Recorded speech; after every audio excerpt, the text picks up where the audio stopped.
Oh, here we go. Yeah, I got it. Okay, now we're recording. Yeah, welcome back everyone to the only YouTube channel featuring Call of Cthulhu actual plays on the entire internet.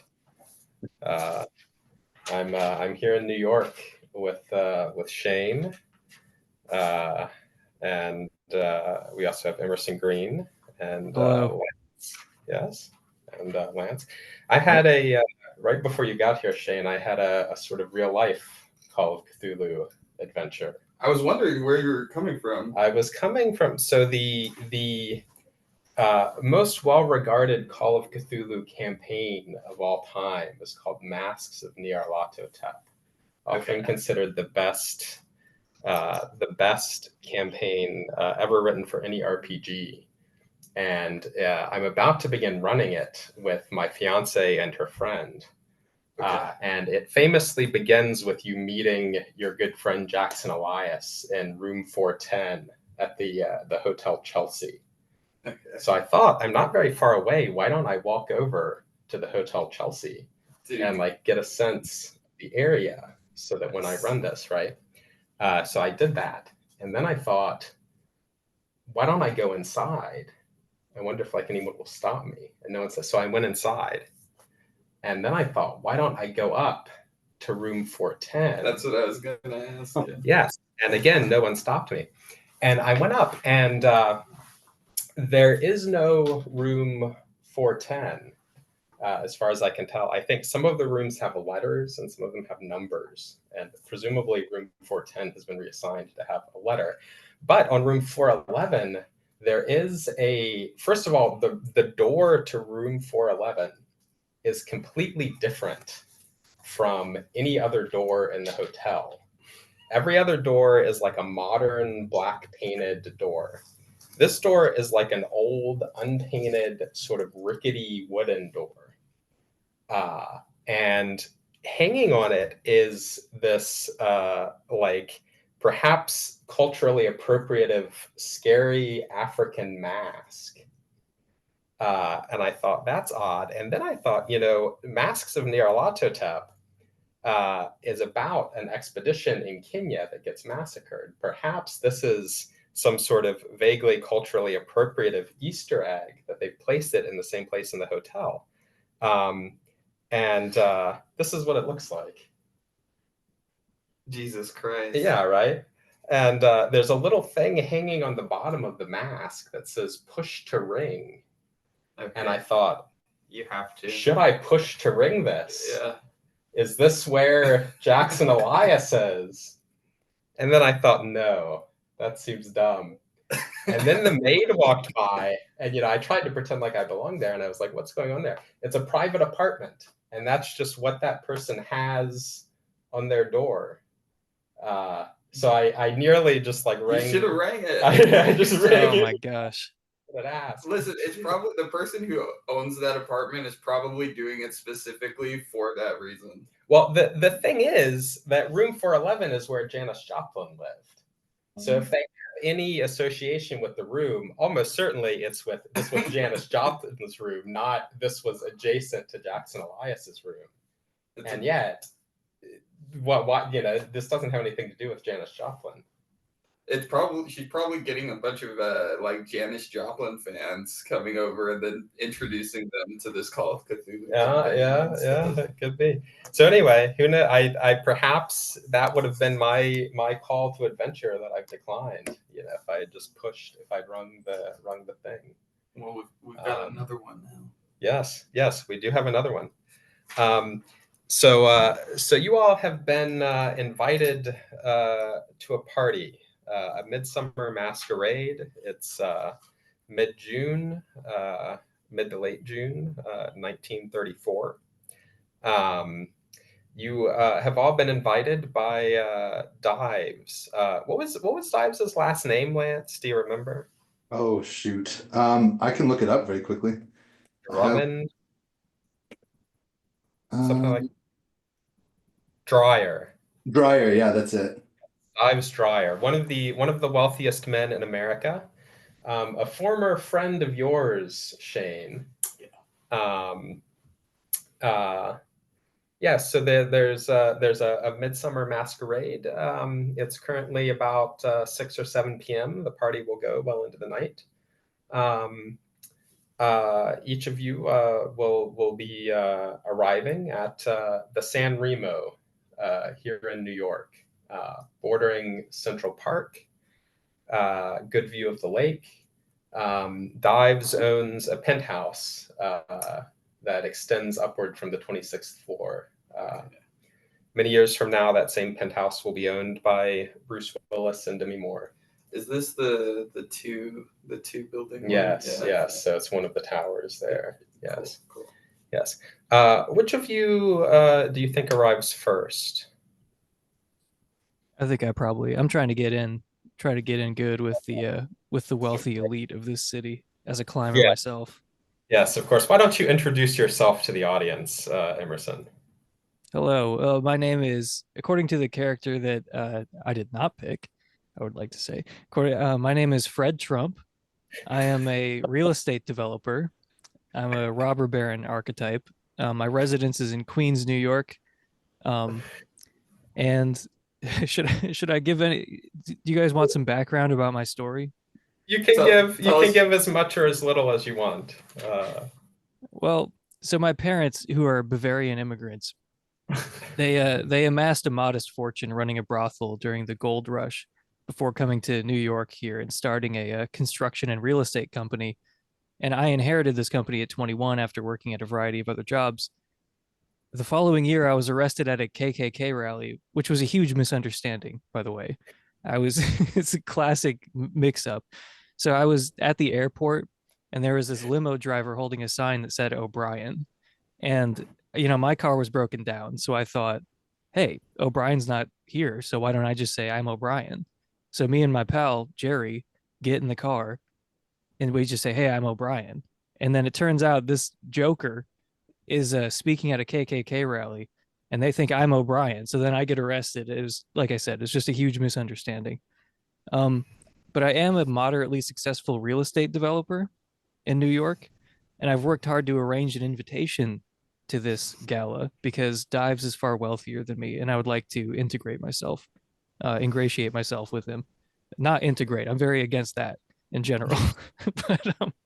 but I've heard rumors that he's interested in buying real estate in Queens as a competitor, and also Dustin, the story kind of mysteriously cuts off mid-sentence here, so I don't know if there's more to that, but that's my general bio.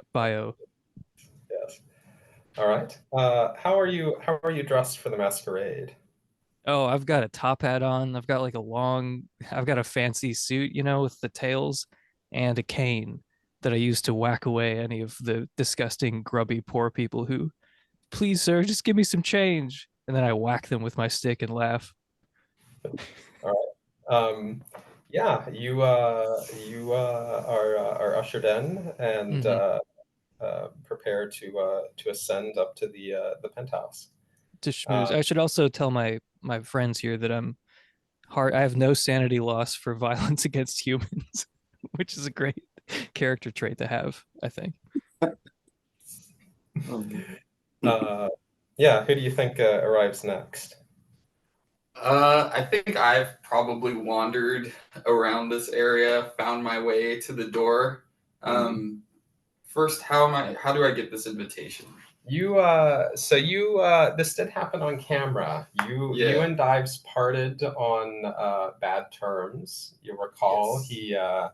He was sort of gradually, after he read the play The King in Yellow that you found in his neighbor Mr. Corbett's house. Yes. He became withdrawn, began engaging in massive amounts of correspondence that he was very secretive about, became strangely political, complaining about the New Deal and the Trader Roosevelt and so forth, becoming obsessed with bizarre genealogies, all sorts of stuff like that. Yes, he invited you to an auction that he attended where a strange disintegrating device was being sold. He wound up betraying you. The character Micah was playing was killed, and he left. And you went to ground. You didn't want to be found by the fuzz, and so, but yeah, you you you then heard nothing from him for more than a year, and you then one day in your Hooverville, a courier arrives, having somehow tracked you down. You have no idea, and hands you an invitation to this masquerade. So yeah, I'm showing up in some disheveled old clothes that I found at like a local thrift store. Mhm. That these are all clothes that don't fit me. They're a little too large, but they look like what maybe somebody who's never been to a party's idea of fancy, fashionable clothing would look like. I've got a tie that's kind of hanging off loosely. I had no idea where this party was located besides the address that the courier had given me. So I've been wandering around yelling at random people trying to find this address. And as I get to the door, I'm kind of banging on it. I don't understand how to introduce myself, so Okay. Yeah, there's a doorman who opens the door, and sort of sees you, and then begins like immediately shooing you off. hey, what the hell are you doing here? I'm looking for my friend Dives. He runs this apartment, or he's running this show. Yes, that hardly seems credible, sir. I got receipts. I got receipts. Look, here's the letter. It was sent to me by Dives. He looks at the invitation, and is kind of like, all right, step inside, just a moment. You see there's a man in a top hat with a cane, waiting by the elevator. The doorman goes over to the reception desk and is talking to the receptionist, who like grabs the phone and is going to call upstairs. Emerson, you see this like filthy, stinking hobo who walks in, who, for reasons unknown to you, has just been admitted to the San Remo, and is now waiting in the lobby while these men decide his fate. I kind of turn up my nose at him and look him up and down. He can see that I'm looking him up and down and knows that I'm judging him. But I know that sometimes you have to be friends with the working man so they don't get too rowdy. So I say, uh, "Good evening, sir. Do you fix things around here? Do you work for the building?" Oh no, I got friends in high places over here, buddy. Name's Henry Bonds, and also I'm definitely not a working man. Oh, okay. All right. Well, the name's Fred Trump. Um, I got some real estate things going on here, so I'm trying to make some connections here at this here party. All right, all right. Well, how do we get in? You're waiting for the elevator. Uh, Henry Barnes has never seen an elevator in his life. Opens the door to it.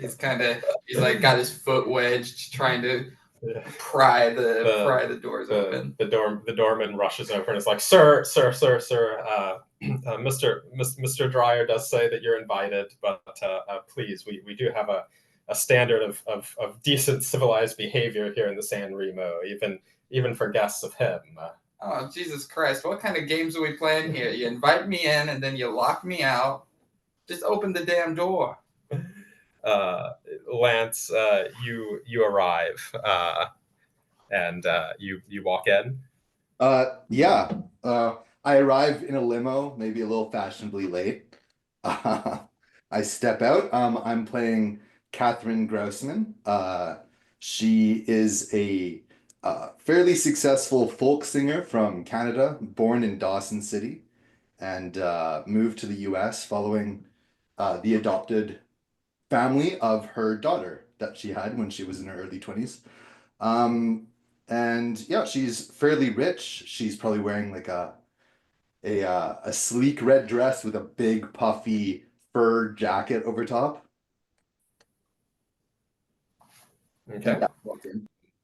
Yeah, you walk in and you see this scene. There's a man in a top hat with a cane who looks totally repulsed while this hobo is attempting to pry open the doors of the elevator as the doorman attempts to talk him down. And the doorman turns and is like, "Oh, I'm sorry, miss. We just have a bit of a situation." Is this the right place? Did I give the driver the wrong address? I was just asking myself the same thing. This is the San Remo. What are you here for? I'm here for a party. Dives. Yes, of course. Um, the elevator door dings behind you, and it opens. Someone steps out and begins walking outside, and sort of looks at Henry and just like you know gives him a very wide berth. There's an elevator operator inside. Who is like, where can I take you folks? We're headed to Dives' party. Send us as fast as you can. Okay, the elevator operator like looks at the doorman who just kind of like yeah and the three of you crowd into the elevator. Yeah. All right. Yeah, the elevator ride, this is an old-timey elevator. It's slow. Henry smells very bad. Do you attempt to make any conversation while you're headed up? I pull out one of those long cigarettes that Aubrey Hepburn would smoke and just start puffing. So quickly the whole thing fills with smoke. But yeah, I'll say hi to Henry. Hello. I take it you were invited, or? Yeah, I got some letter from a guy named Dives. He's an old friend of mine. Oh, really? Why he's throwing parties over here? I don't even know what. I didn't even know he owned the place. I think Dive owns practically everything. Yeah, you think that he could spare a little cash if he's got so much. Wow, you're a friend of his. Can Of I course. ask what happened? I mean, are you still friends? Have you seen him recently? Dude's been acting very weird lately. All right, he read this book called what was it called? The King in Yellow. Oh, Anyways, ever since then, he's been talking real strange. interesting. Well, I guess that's yeah. And then I suppose I turn to you and I say something appropriate, like, "Hey, Toots, like, what brings you here? You some kind of dancer?" I'll just like barely even turn my head and just like look him up and down from the side of my eye. Something like that, sure. If you're looking me up and down, you got to look all the way up my top hat, which is very tall. I'll have you know. Um, so I'm gonna keep pressing them. We say, "Oh, so what do you like a singer? You like what do you do?" Yeah, I'm well, I don't really do anything nowadays. I'm retired. But yeah, when I was a little younger, I was a folk singer in Canada. I was pretty successful. Um, you might know me a little better by my stage name, Katie Cruel. And Katie she's Cruel. like you should know her, but you probably I'm like, that sounds familiar, but I do know there's this other annoying folk singer named Woody Guthrie who wrote a song about me. And the folk singers kind of put a bad taste in my mouth, to be honest with you. well, yeah. We are sort of a rough bunch. I'll give you that. Yeah. What are your opinions about like zoning laws and like real estate? You know, like if you didn't want like a certain type of people like in your building, that would be fine, right? I think that's a little reprehensible. Okay. All right. What Well, kind I can see these of here? things can easily confuse the female mind. So I turn back to Henry. What's your name again? Pop a smoke in your face. Yeah. The elevator operator is trying to breathe in the cigarette smoke because it's better than Henry does. What kind of people we talking about here? You trying to keep me out of your buildings? Just say I it to just my want face. I just want the apartment complex to be safe and pure, in a word. If I had, that's the first word that comes to mind. But we don't need to get into that now. I mean, these things, like I said, these issues I plan on discussing further with maybe some other friends of Dives tonight. But I mean, you're broke and you're a folk singer, so I guess it doesn't really matter. Catherine's gonna like take the first good look at you for yeah and be like, "Were you in the newspaper or something? You seem a little familiar." For the benefit of the audience, Woody Guthrie did indeed write a song about Fred Trump called "Old Man Trump." Uh, Everything in Emerson's bio is historically accurate, including Fred Trump being arrested at a Klan rally under unclear circumstances. I told you that was a mix-up with the limo driver at the airport. Okay. The Wikipedia article is like, there are records of his arrest, but like, there's no proof he was part of the KKK. He could have just been there unrelatedly. He lost his keys. Yeah. So I've been trying to tell you, I was at the KKK rally for normal reasons. And everyone is always trying to read into it. They assume the worst when you get arrested at a KKK rally. No benefit of the doubt. The elevator dings and the doors open into an incredibly fancy penthouse. So there's a floor, and then there's almost like an internal courtyard, like an open space that goes up 2 floors that are also part of the same penthouse. And there's this enormous wraparound balcony, and you can see, the lake and Central Park and so forth from out of the windows. Okay. There are a variety of notables, wearing masquerade masks in many cases. People standing around. There's music provided by a jazz quartet where Mr. Louis Armstrong is singing. There's someone apparently doing tarot readings over in the corner. There are waiters walking around with trays of champagne and hors d'oeuvres.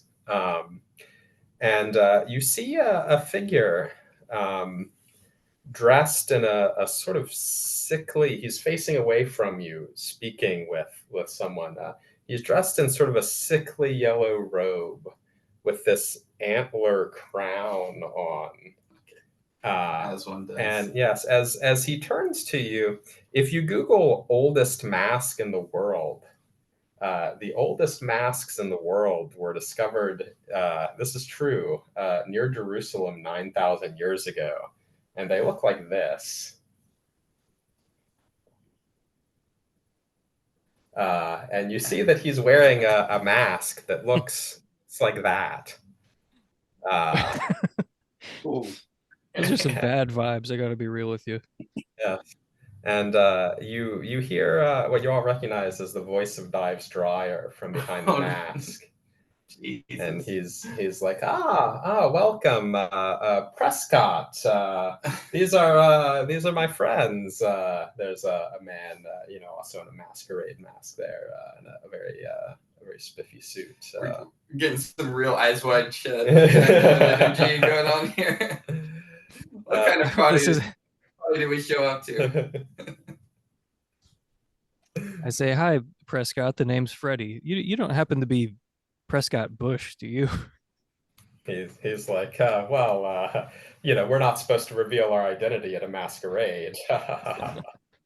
The Dives chuckle. But you recognize this is clearly Prescott Bush.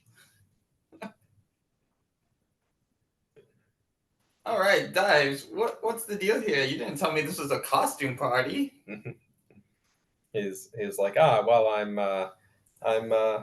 dressed up for the performance we're going to put on later. A little play to recognize the longest day of the year. longest day of the year. You gotta at least introduce me to your friends, bud. He's like, Henry, I just did. This is Henry Barnes, an old acquaintance of mine. Prescott Bush sort of begins to put out his hand and then just kind of sniffs and waves at you. Barnes is kind of trying to act in the ways that he thinks are appropriate to the occasion and kind of like stumbling kind of bows. He's clearly at least a little buzzed. Freddie is doing the same thing, but he's wearing a much nicer suit, basically, trying to act like he belongs at this party. Yeah.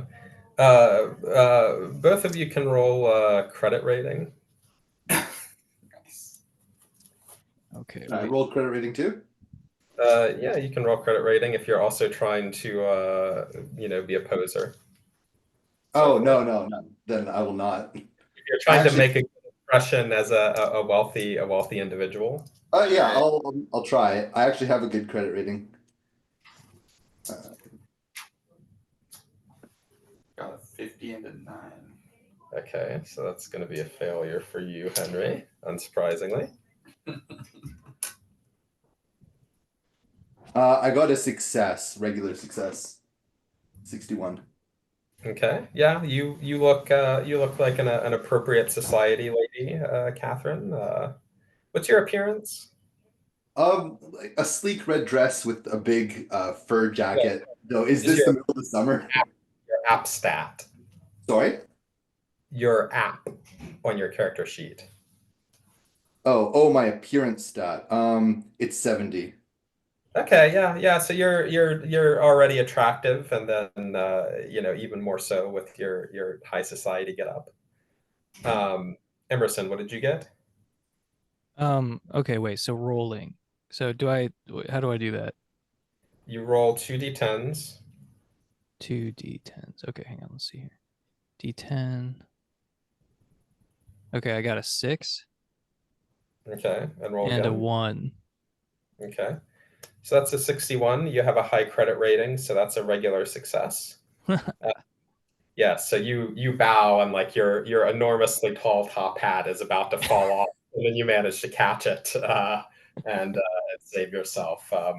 You notice Prescott Bush sort of you've gotten merely a regular success. He kind of slightly smirks at you. This would be nouveau riche man. Does Prescott look very wealthy? He clearly is extraordinarily wealthy. Right. Okay. I think I'm interested to learn more about this play. So I'll just I think I've been kind of hanging in the back so far, but I'll step forward and say, actually, sorry, by the way, do I really know dives? Yeah, that's up to you. How do you know dives? Somehow you've been invited to this. I feel like I don't really know him. But yeah, maybe just got invited because I'm wealthy and a member of the upper class-ish, not quite as nearly as wealthy as him, but Mhm. Okay, yeah. So you run in the same circles, but you don't really know him.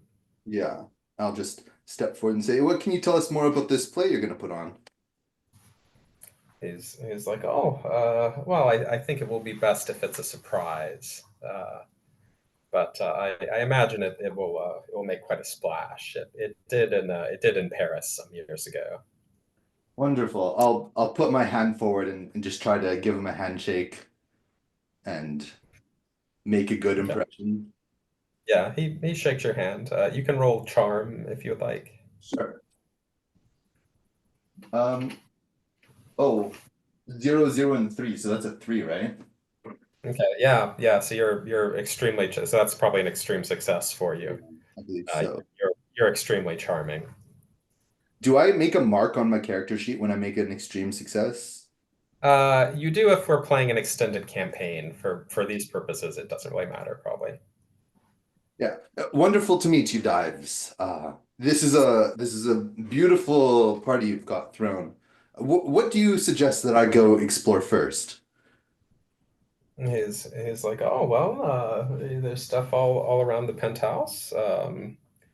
There's certainly a great view of Central Park if you want to go examine the balcony. But, you know, the entire penthouse is open to the party except the top floor, of course. He motions over. You see, there's like a servant just standing by the stairs, um, and there's like a roped off staircase. All I'm gonna Catherine, right. must. Maybe I should like muscle past Catherine and just stick my hand out. Be like, Dives, nice to meet you. Nice to finally make your acquaintance. He's like, yes, yes. Always always admire men of resolve and ideological purity. Oh yeah, I mean I've heard we've all heard about Prescott and his dealings with the. Anyway, we don't have to talk about that now. I actually think my character might my character might be less evil than Prescott. But now that I think about it, but um, anyway, it's truly a pleasure to meet both you gentlemen. Obviously, your reputation precedes you, and look forward to talking business after some pleasure. Um, I see that tarot card over there. You guys ever I might go get my fortune told. Yes, of course. Feel free. All right, I'll be seeing you guys later. And I shake both their hands, and Prescott, I assume, kind of smirks again. Yeah, roll strength. Got a 9 and a Natural. 1. A 91. Okay, so that's a failure. Okay, yeah, you Wait, go to 91 is a failure? yeah. So lower numbers are better. You're trying to Oh, roll equal to or under your skill. fuck. Uh, so yeah, so you go to naively grab Prescott's hand, and he just crushes your hand in a handshake, humiliating you in front of Dives as you let out a slight yelp, and he just yes, very very good to meet you. You resolve that. You must from now on always be the dominant man in handshake duels, and you must teach your sons to do the same. So they will never suffer the same indignity. Attack, attack, attack. He's still shaking my hand as I'm trying desperately to get away, trying to hide the pain on my face. I oh, think Dives. Actually, if we need to use the bathroom, should we just go upstairs? Is that okay? He's like, no, as I say, that's roped off. There's a restroom. He points it out to you. Right, right. Okay. Of course. Yes. Henry is trying to be kind of polite, but he leans over to Dives and he's trying to ask, like, no calls, no letters. You're not responding to my messages. I've tried reaching out to you for weeks, and all of a sudden you invite me here. What's the big deal? He's like, well, Henry, my boy, I couldn't find you. You couldn't find me. I'm living in my own house. It's not a nice house, but you know where it is. My agents report that you've been living in a series of Hoovervilles, riding the rails, hiding from the authorities. Henry is kind of embarrassed, and he's kind of like, house, Hooverville, potato, potato. Yes, well, the point is, it's harder to find someone when they don't have a fixed address. And of course, you could have reached out at any point to me. He's kind of, all right. Well, listen, the past is the past, all right? But tell me, what are we gonna do here? What's the big idea? Enjoy yourself, and as I say, we'll have a special production later on. Henry looks over to see Fred Trump is going over to the tarot cards. right? Right now, he's still being crushed by Prescott Bush. Uh, His plan once he gets away is to go over the tarot cards, I believe. Henry looks over at the tarot card and thinks that it's some sort of card game going on, and thinks he might try his hand to win a few extra bucks, and begins making his way over. Okay. Henry is going to beat you to the tarot cards unless you can escape Prescott Bush's iron vice. I say, sir, it's been a huge pleasure to meet you. You've got an iron fist, one that I hope rules all of Europe someday, as I'm sure will please you. I'm gonna go get my fortune read before that hobo gets there before I do. Excuse me. It's like, Thank you. wonderful, wonderful. Roll strength. Okay, roll strength. I got a 1. It's a good sign. And a 1, 11. Okay. So you get a hard success. Unfortunately, he rolled a natural 5, which is an extreme success.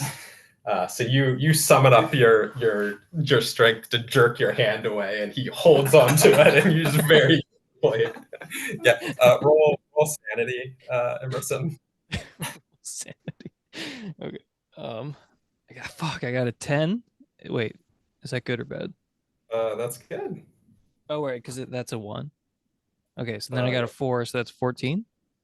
14. Okay, so you pass your sanity check. So you lose 1 sanity, but no more.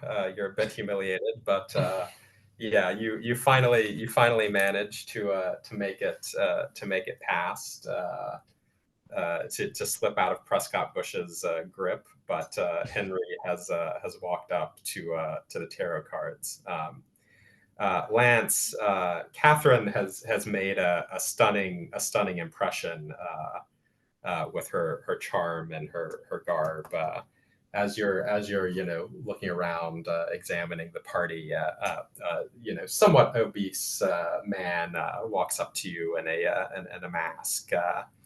He's like, "Hey there, I know we're not supposed to reveal our identities, but let me just say, my mom called me George, but my friends call me Babe." And Babe Ruth begins hitting on you. Wonderful. I don't know what to do. I'll just be like, "Oh yes, that's nice to meet you, Babe." Is he famous at this point? Yes, he's famous and indeed maybe slightly past his prime. He'll retire next year. Yeah. I went to one of your games, Babe. It was quite spectacular watching you swing that bat. He's like, yeah. He begins trying to like flex his arms, show off his muscles. Oh yeah, I knocked him out of the park. Why don't you buy me a drink? He's like, I think the drinks are all free, Toots, but I'll certainly have a drink with you. Well, why don't you try to guess what I like? He's like, all right. Sounds like he's stumped by the question. He's like, "What you like? Who gives a shit?" He's like thinking privately. Yeah, he begins like looking around at the different waiters carrying drinks, trying to figure out like which one he should flag down. Okay. As he's like trying to figure that out, I'll just be like, "I'm gonna go follow my acquaintance to that card table. When you figure it out, come see me again." Okay. He sort of is a little distracted, and then you slip away. Henry, you head up to the card table. Yeah. All right. So what are we playing? The man looks up at you. He has on a mask, but you see his face and his hands are very pockmarked. Are all of you there? Yes. I'll join. Okay. All of you can roll education. And then a 7. Oh, terrible. Got a 39. Okay. And I'm at 65 is my regular. Okay. Extreme fail. So you fail, Lance. How did you do? 17. So you passed. Okay. Yeah. So Emerson and Shane. Emerson, you're a classic germaphobe. Shane, you've learned about various diseases. It occurs to both of you what these pockmarks look like more than anything is like the after effects of smallpox. But there have been no smallpox cases in the U.S. in many, many generations. So it's quite odd. Yeah. Henry remembers hearing stories of this disease during his back when he was visiting his church. He heard stories about it at his very Calvinist church that he grew up in, telling people that this is what God will choose to do to those who are not elected. I kind of think back. I'm like, is this a foreign fella? Because this isn't a U.S. thing, right? It hasn't happened in the U.S. in a while. But maybe he's from another country, or I have this Yeah, fleeting thought. Maybe he's very, very old. But then I shoot out of my head, like, no, that's silly. he does. As he speaks with a French accent, but you would be very surprised if there had been outbreaks in France anytime recently either. I kind of mentioned this to Henry. I'm like, because wait, so Henry, yeah, like, you see that guy's face? Yeah, what's his deal? I don't know. How do you think he got smallpox? I got no idea, but there's no way in hell I'm touching those cards. Let's see if the broad will touch the cards. Yeah. Sure, I'll go first. Well, I sit down. Yeah. yeah, she doesn't know what smallpox is. I definitely don't notice anything wrong. He speaks with a heavy French accent. He's like, I would like to read for this man actually, and points at Henry. All right, hey, listen, what are we talking about reading here? He lays a card down on the table. He says, "The present, the moon, deception, illusion, hidden enemies." Jesus Christ. All right, could you speak some goddamn English? He pulls a second card and lays it down. He says, the emperor, authority, the rightful order of things. And yet, this is the challenge card. Why do you oppose him? Listen, I lean over to Fred and I point at the Emperor card and I'm like, you got any idea what this is about?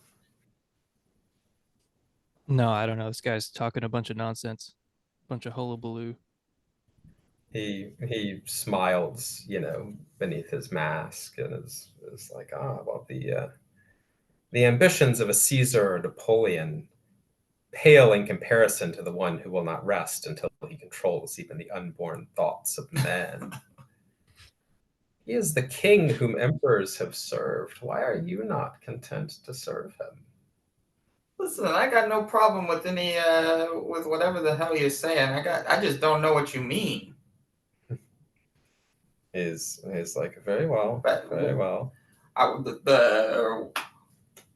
Henry is kind of getting riled up by this insinuation that he opposes some king. He's like, listen, one thing I know, I choose my own destiny. The only person who predestines me is God above.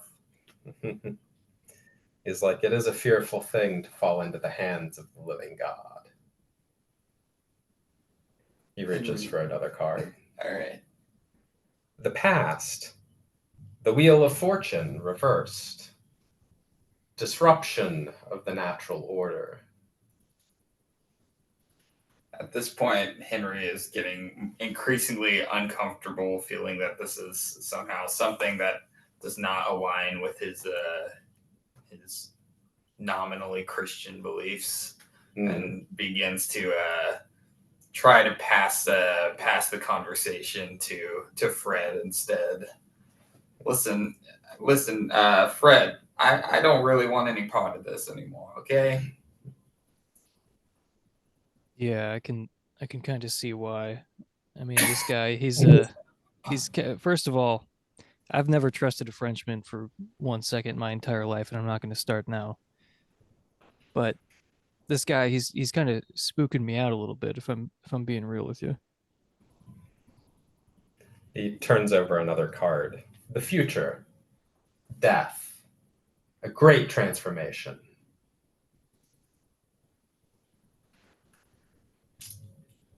Henry is at this point he slams his hands on the table, avoiding the smallpox, not touching the cards. But he says he's getting riled up enough that he starts to raise his voice, and he says, "Listen, if you don't start speaking some goddamn sense, I'm gonna walk away and I'm leaving this party." He's like, above, the Hierophant.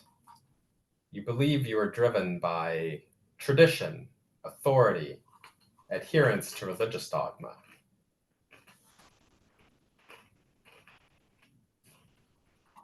He just says, "Keep flipping the cards." And yet below, the Fool. You're actually driven by recklessness, impulsiveness, imprudence, foolishness. All right, listen, who are you calling a fool? He's like, you. Advice. The Hermit. You need enlightenment.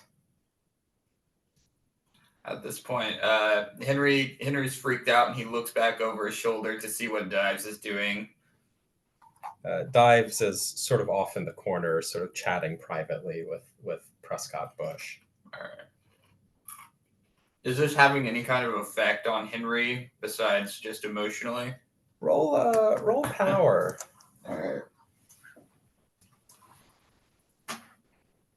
19. Okay. You, as this is happening, you look around and you see, you hadn't really paid attention to how the room was decorated when you walked in. You were so distracted by, Dives and his strange outfit. But you notice there's like bunting all over the place in that same sickly yellow color. And there's something that initially just sort of looked like a meaningless geometric pattern. But now, as you look closer at it, you see repeating over and over again this symbol that you remember being on the cover of the book, The King in Yellow. And it looks a bit like 3 question marks joined together, 3 sort of bent, deformed question marks joined together. And it almost looks like whenever any of them is at the corner of your vision, it looks like it's sort of moving and changing. And then when you look directly at it, it's not. But then, as you look away, it's sort of behaving strangely again. Roll sanity. 10. Okay, yeah, you hold up under pressure. He draws another card. It's like the Tower, which is also called the House of God. A great catastrophe is coming.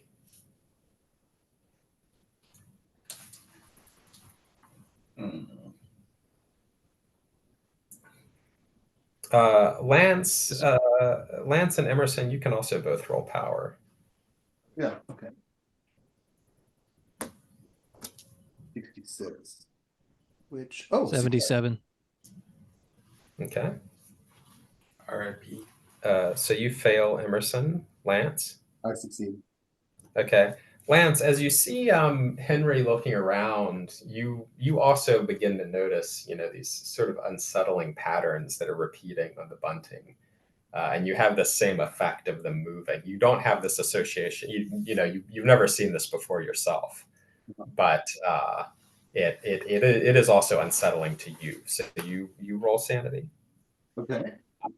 Emerson, you notice them both like looking at the bunting, and you have no idea. It just looks like sort of sickly yellow bunting. 78. So which is under my sanity of 80. Okay. Yeah. So you also keep your shit together, but Do I lose yeah, any points? you don't lose any. No. Actually, no. You probably lose one. Okay. Yeah. He draws another card. Hopes and fears. The star reversed. Despair. All right. At this point, Henry turns around and he sort of shouts to Dives. He's like, Dives, come here. Tell me what the hell this guy's talking about from across the room. Roll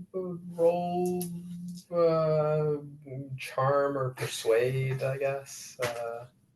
Maybe fast talk. 26. Let's see.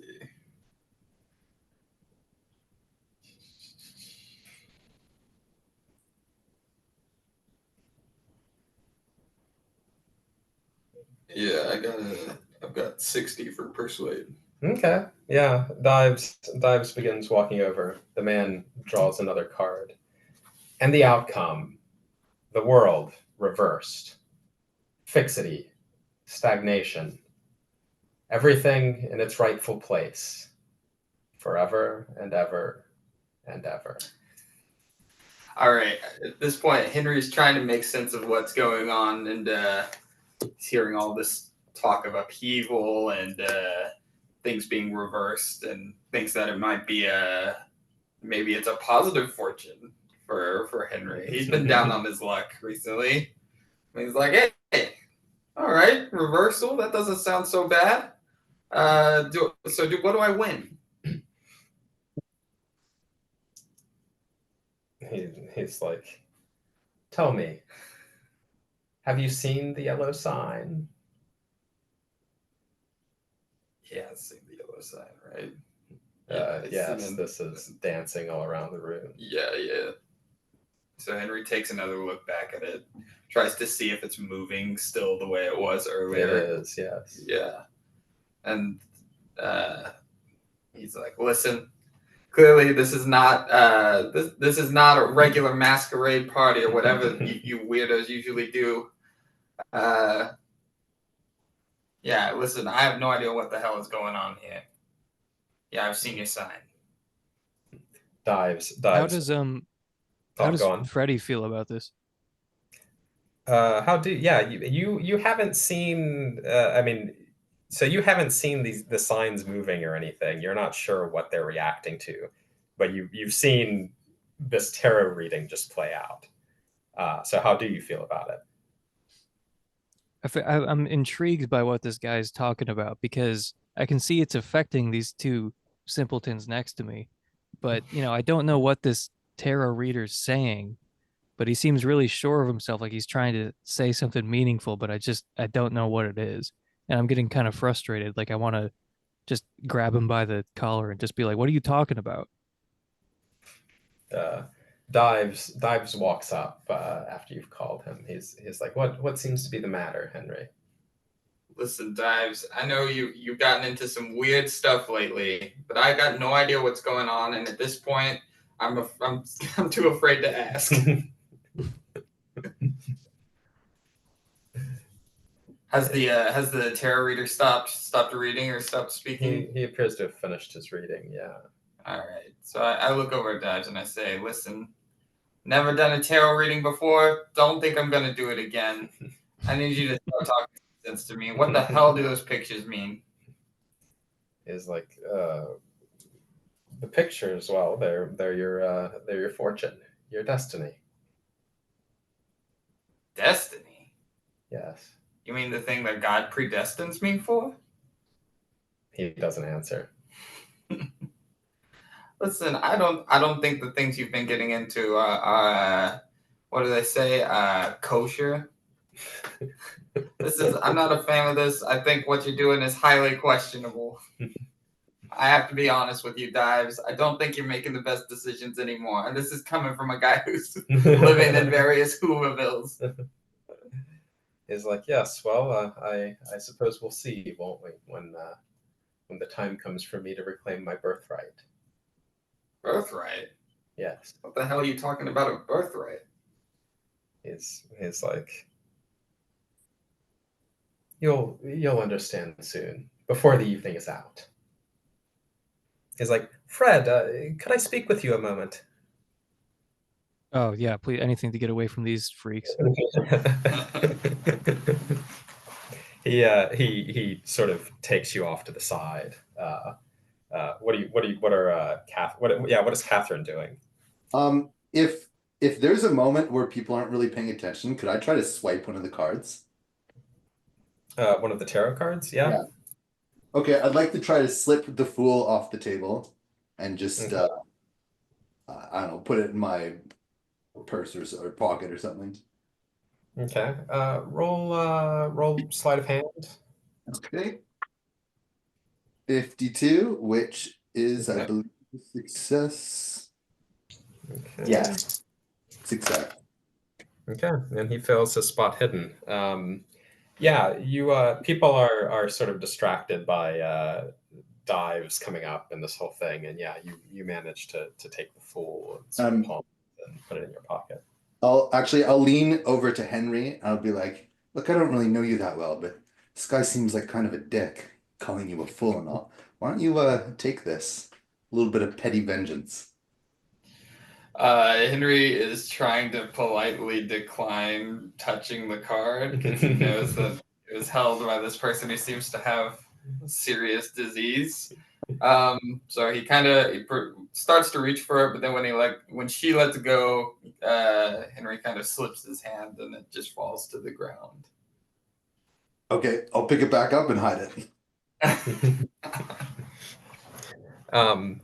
Emerson dives takes you over into the corner. He's like, tell me, when the day comes, when I send the yellow sign and restore the imperial dynasty of America, will you be there for me?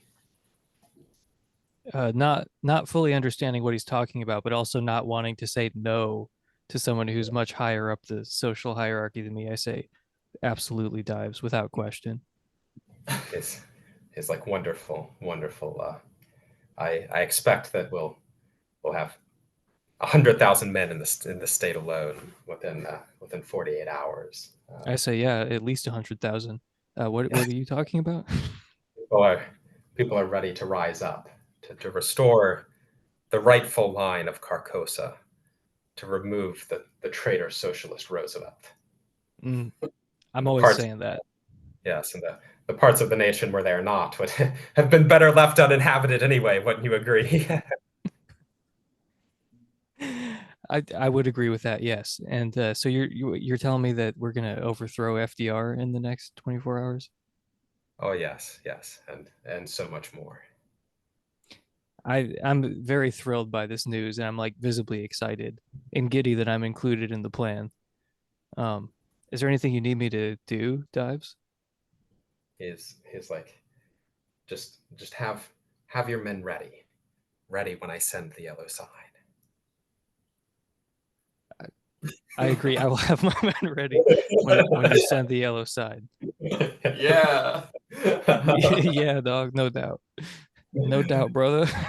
he's like, tell me, do you see it?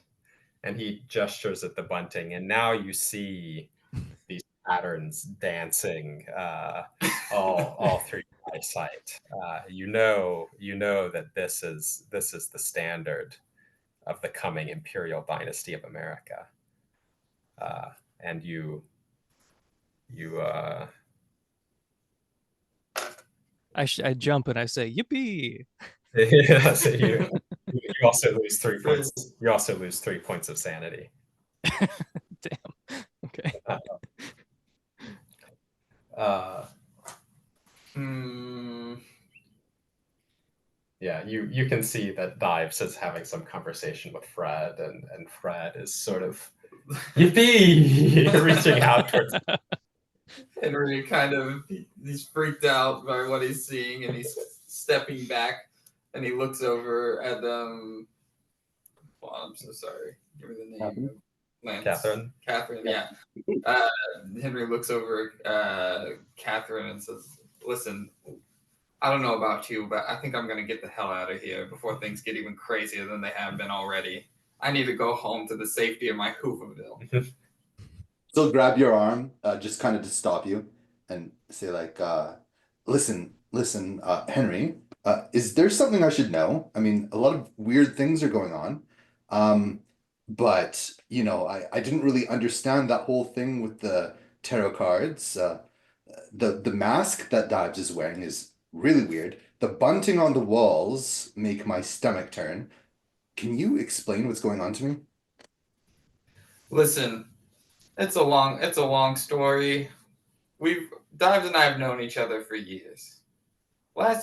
In recent days, things have gotten weirder and weirder.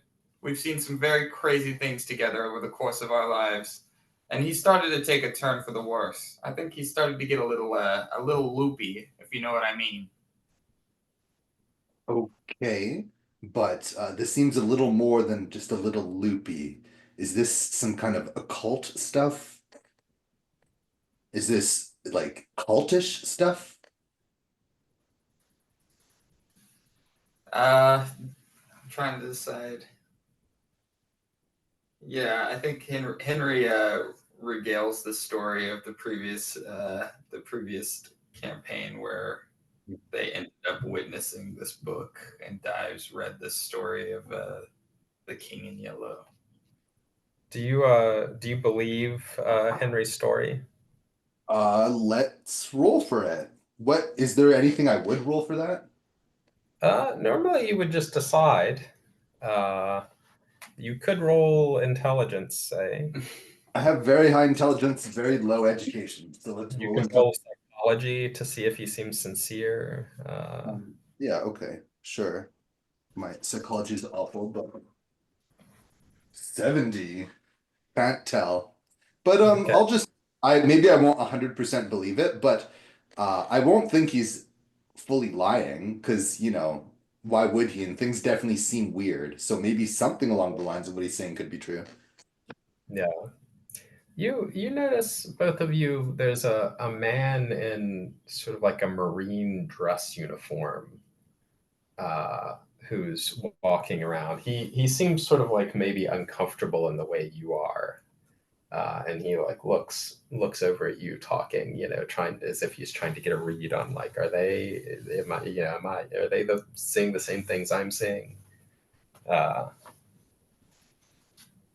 Where's Babe Ruth? Where's Babe Ruth? Oh yeah. Babe Ruth, as you're having this discussion, Babe Ruth walks up, like double fisting drinks that he's taken, and another man cuts him off. A man in a mask with like this very prominent mustache underneath. He's like, hey there, madam. I know we're not supposed to reveal our identities here, but I'll just tell you, my mom called me Julius, but my friends called me Groucho. And Groucho Marx begins hitting on you as Babe Ruth tries to muscle ahead and hand you drinks. Oh boy. What did Babe Ruth get me? He's gotten you a champagne and some sort of cocktail. You're not sure what it is. I'll take a taste of the cocktail. I'll hand it back to him and say, sorry, honey, I only really drink rye whiskey. Henry sees the cocktail available and decides to insert himself into the picture. Says, "Well, listen, if you're not drinking, then I certainly am." you can. Are you trying to get Babe Ruth to give you his? Yeah. Okay, there are just waiters walking around with them, but you can roll. You can roll persuade. I guess what is that? It's a like 9. Yeah. Okay. Yeah. He just shrugs and hands you the cocktail. Henry starts what is going to end up. Well, we'll see. He takes the drink and downs it pretty fast. I think Catherine's gonna maybe try to test something.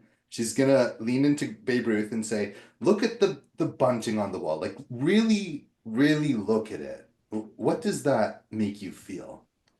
And then, observe him to see if he reacts. Yeah. He's like, man, I don't.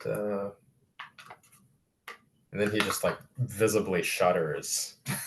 And is like, what the hell's wrong with you? Wrong with me? Yeah, I don't want to look at that. Why not?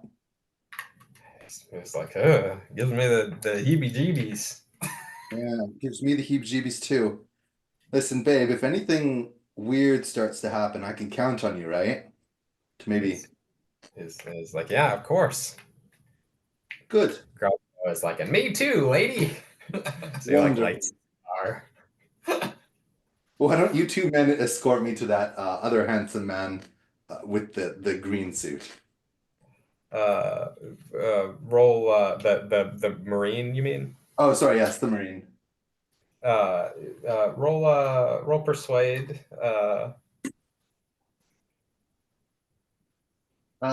Oh wow, 2. Whatever I'm supposed to roll, it was a success. Okay, yeah, yeah. They agree to escort you over. They're a bit nervous about introducing you to another man, but they decide it's better to be in there. So they both walk over to this guy. Sure. And I assume Henry is coming.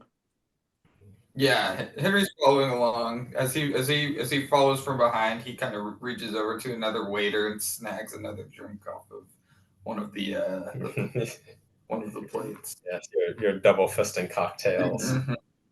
Is Mr. Trump doing this too now, or Is who? Fred Trump? Is he joining Yeah. us? Yeah, what would you see?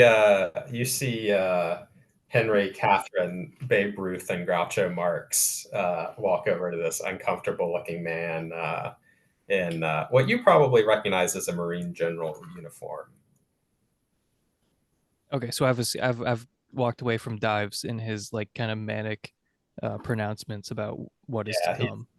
he's happy. He's happy with your oath of allegiance.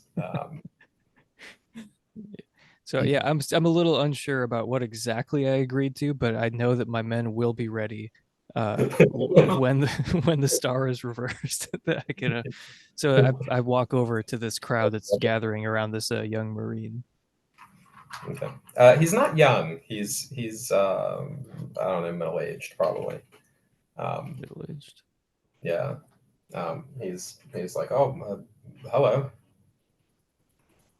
Sup, dog? He looks at me confused. I think since Henry spotted him earlier, noticing that he was also perturbed, Henry's just like, listen, are you as freaked out by this shit as we are? Because I have no idea what's going on. He's like, yes. I've had some unsettling conversations with Mr. Dreyer, and well, sorry, I suppose even though it's a masquerade, we should introduce myself. My name's Smedley Butler. You will all recognize him. He's a public figure. He was a Marine Corps general who now has gone woke. Was with the bonus army when Hoover broke it up. Has been going around talking about how war is a racket. Has he written that book yet? I believe so. Yeah, I think it just came out. Maybe. I'm assuming Fred Trump doesn't like this book. One would assume. I would assume so.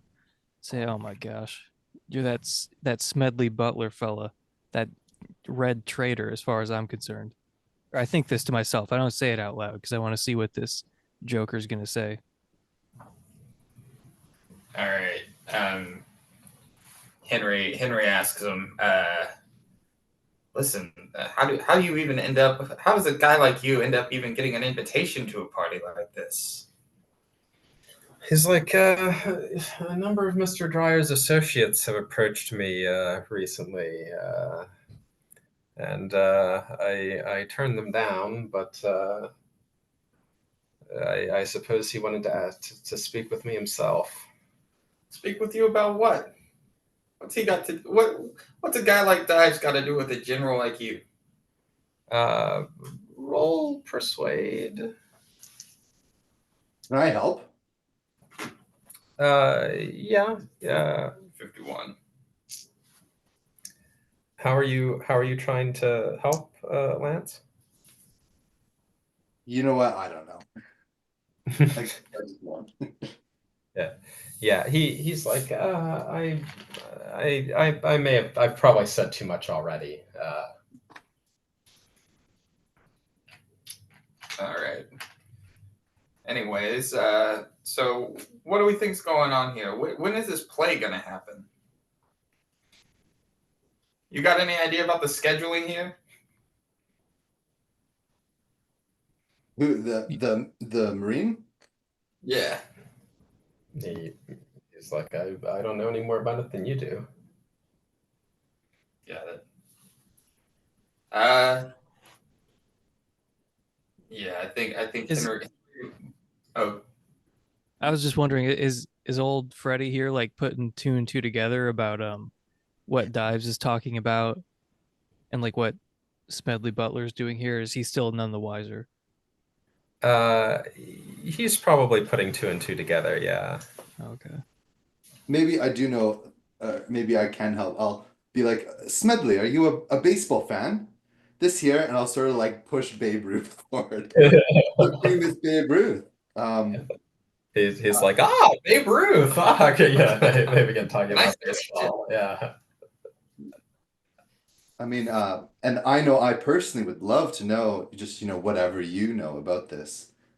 Some of the things in this room seem a little concerning. Are you worried at all?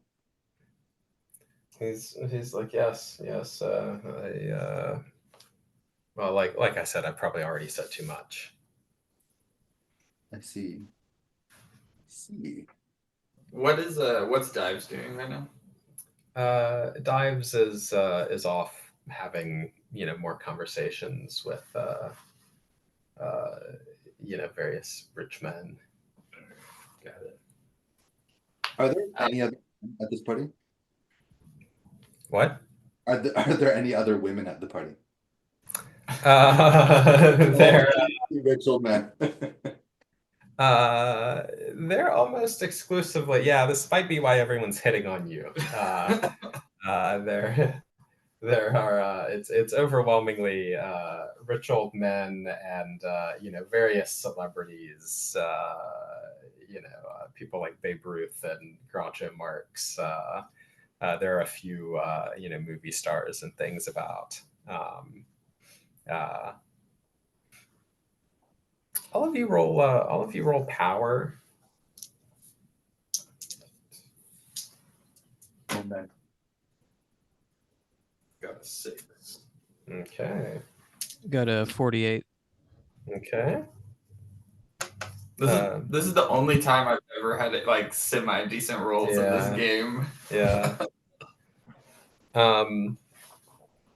As you're like, feeling increasingly unsettled, Henry, you look over at the jazz quartet that's playing, and you realize that Louis Armstrong is not Louis Armstrong. He's some figure dressed like an Egyptian pharaoh, like who looks like the Vanta Black, the color you're not allowed to sell to Anish Kapoor, that's like blacker at the bottom. He looks like that. He just looks like this void standing there with like an Egyptian pharaoh's headdress on.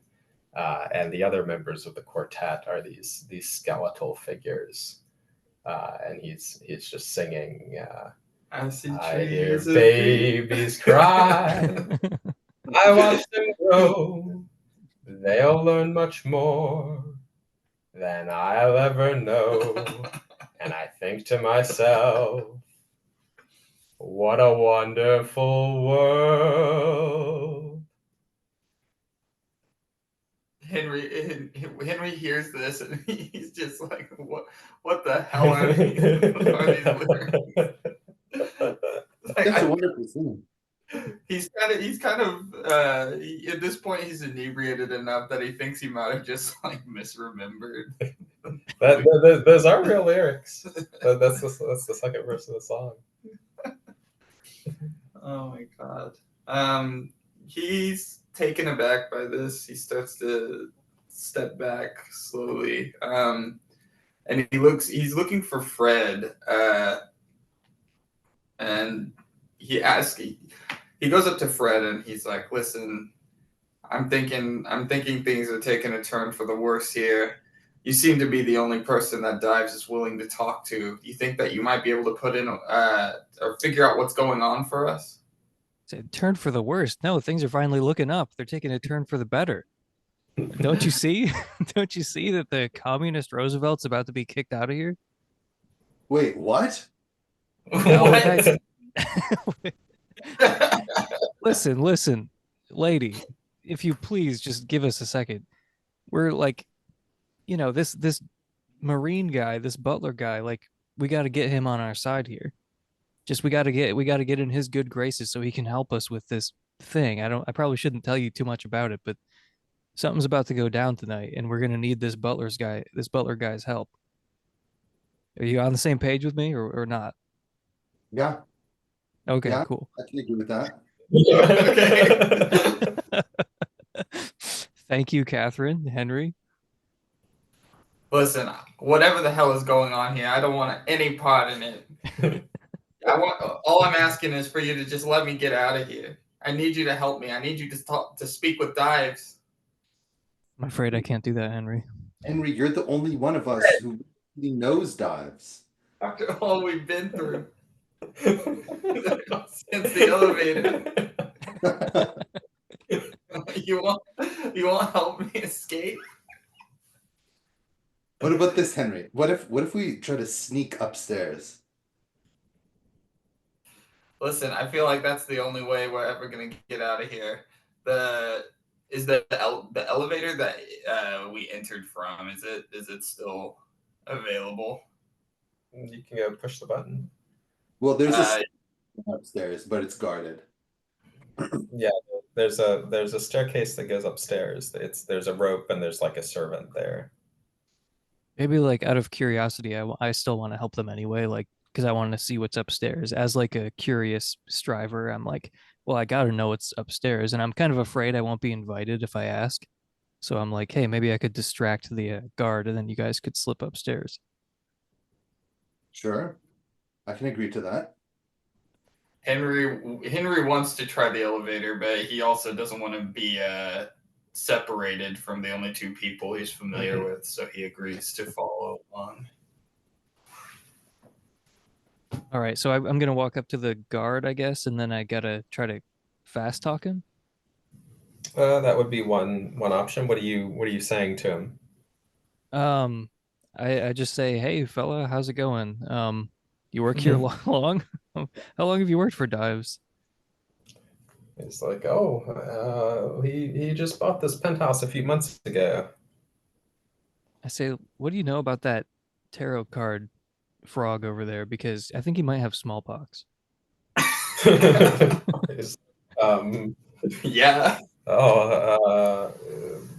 He's a friend of Mr. Dryer's. How far they go back a long ways, or I'm not sure. He's visited a number of times, helping make preparations for the event tonight. Okay. While they're having the conversation, Catherine and Henry are starting to make their way towards the stairs. Okay. Yeah. I mean, he's still standing, by the stairs. But yeah. You're slowly. Yeah. Okay. I asked the doorman, I'm like, have you ever read this piece of shit book called War is a Racket by that Marine guy over there? It's like, oh, I thought it was. But no, I'm not familiar with it, sir. He looks at my huge top hat and thinks I might not be the best person. Yeah. I say, well, don't pay it any mind. Okay. Can I? Oh, sorry. I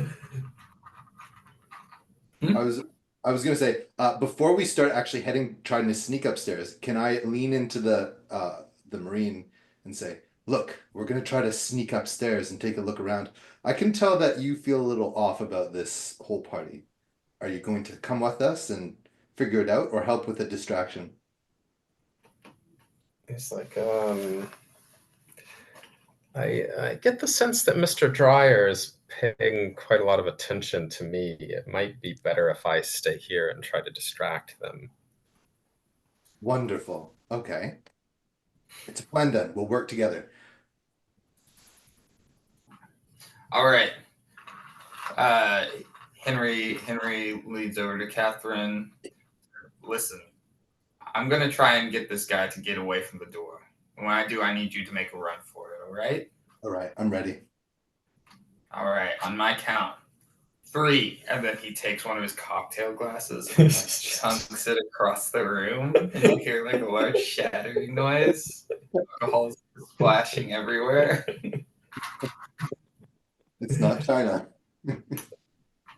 Yeah, the guy you're talking to, Emerson, just like looks and is like looking back and forth, trying to figure out who just threw a glass. Then Henry throws the other one that he's double fisting in a way that it's very obvious that he's the one throwing them. He's like, sir, and like rushes over. Yeah, and in that moment, I'll just slip upstairs. Okay, roll stealth. And I have the shadow talent, so does that mean I add a sec? How does that work? What does it say it does? Oh, I didn't write it down. Does But it give you a bonus die to stealth rolls? I think so. So that means you roll twice and you take the lower result. Okay. I'll do that. Oh boy, 91. Okay. And so 70. And my stealth is. Oh no, my stealth is 70. I fail. Okay, so remember, you can spend luck if you want. Yeah, I'm gonna spend luck. So if I just spend 6, that's a success, right? Yes. Is there any reason for me to do more than a success, or I guess it doesn't? So it would take a lot to do more than a success because the next level is half your skill. Okay. Yeah, I'll just do a If success. you maybe a hard success would allow you to like sneak Henry and Fred up too or something. Let me see. But yeah, that's a lot. Okay, I'll just do a normal success. Okay. Yeah, so you sneak up. Everyone is distracted. The guys run over to you, Henry. What is Fred doing? Foaming at the mouth. Well, Fred, because I was talking to the guy, but did he run over to deal with the drinks? Yeah, he's run over to deal with Henry, and you are right next to the stairs, so you could probably head up. Oh, I dart up the stairs as soon as he goes to deal with this drunken, disorderly hobo that was still, to my complete bafflement, let inside this party. Yeah. Okay. So you all rush upstairs and begin searching around. Yeah. What do we see up there?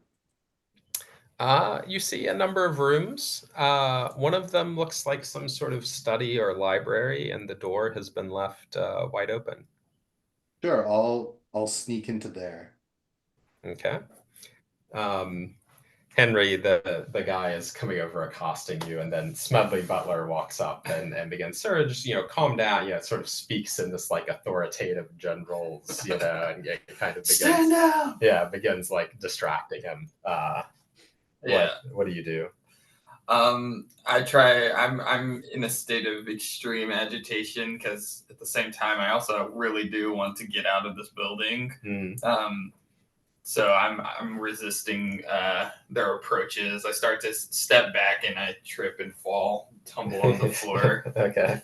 I'm just screaming, let me out of this damn building for the love of God. Yeah. All right.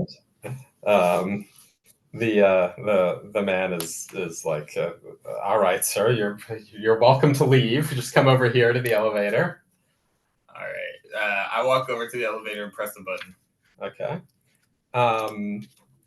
The elevator door. Yeah. Okay. You wait for the elevator door to open. So Emerson and Lance, you all see an open door into this very lavishly appointed study upstairs. So can I step into the study? Yeah. And what do I see? Okay. Do you step in as well, Fred? Has Emerson stepped out for a moment? R.I.P. Oh. You know what? Actually, I'm going to step away for a moment as well then. Sorry. Okay. I can cut this out. Nice. On the recording. Cool. Let's see. Where are you at, Emerson? Emerson he's got this figured out really well. Did you write all the context for him? Yeah. Nice.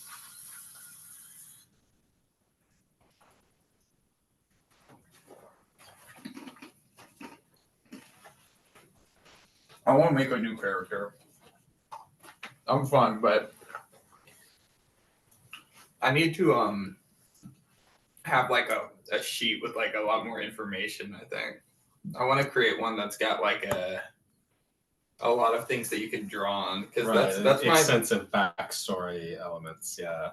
The thing that is making Emerson so good is he's every line he has some connection to like his character. Right. That's really good. Did you ever end up watching his Goff interview? Yes. That's pretty. Yes.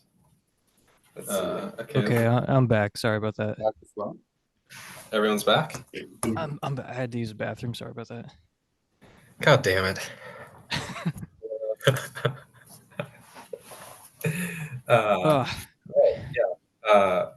So Catherine walks into the study that's upstairs. Fred, do you follow? Oh yeah, I follow into the study, no question. Okay. As I say, it's very lavishly appointed. Walnut and marble paneling, etc. Books lining all of the walls. You notice there's a desk which has drawers that you could look through.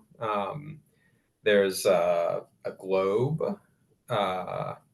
There's a chess set which looks, both the globe and the chess set look strange when you look at them. Actually, you could examine either of those, and then there are books all along the walls. I think I'm gonna. Oh, sorry. No, go ahead. I'll examine the chess set. Okay. All right, I'll take the globe. Okay. The chess set. You notice there are two sides, both carved out of stone. One side is black and one side is yellow. And the yellow side is the king is a figure that looks very similar to Dives's costume, whereas the king on the black side is a figure sort of dressed as an Egyptian pharaoh. And then the bishops and pawns are all various hideous looking monsters, and the pawns are Adolf Hitler, Benito Mussolini, Joseph Stalin, various world leaders, and Henry Ford. Roll intelligence slants. Yeah. 23 success. Okay. You also notice that the game is there is like a game ongoing, but it's in a stalemate. Uh-huh. Interesting. I'm going to take. Oh boy, maybe I don't want to touch anything yet. Nah, screw it. I'm going to take the king that represents Dives and just put it in my purse. Okay. Emerson, you go to look at the globe. Mm-hmm. I'm just kind Yeah, of spinning it, and I'm saying yes, yes. yeah. Initially it looks like a globe of Earth, but then as you begin spinning it and looking more closely at it, it's not. It's the continents are strange. Things progressively look sort of more gray and dead, and then you notice familiar place names, New York, Chicago, etc., are intermingled with unfamiliar place names, Carcosa, Yithel, Lake Holly. Go, gee, that's a little strange. Roll, yeah, both of you probably roll sanity.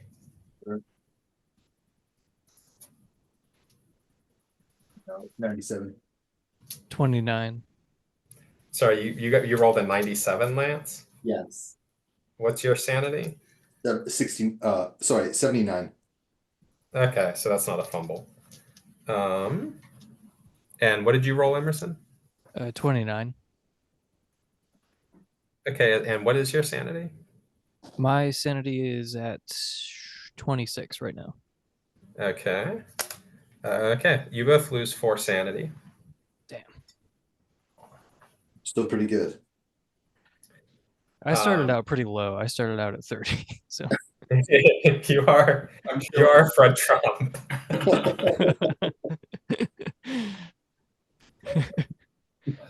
My sanity. I'm pretty sure my sanity is also pretty low after the Yeah, last you've been traumatized period, by past experiences. which is partial. That's part of what explains my current raving.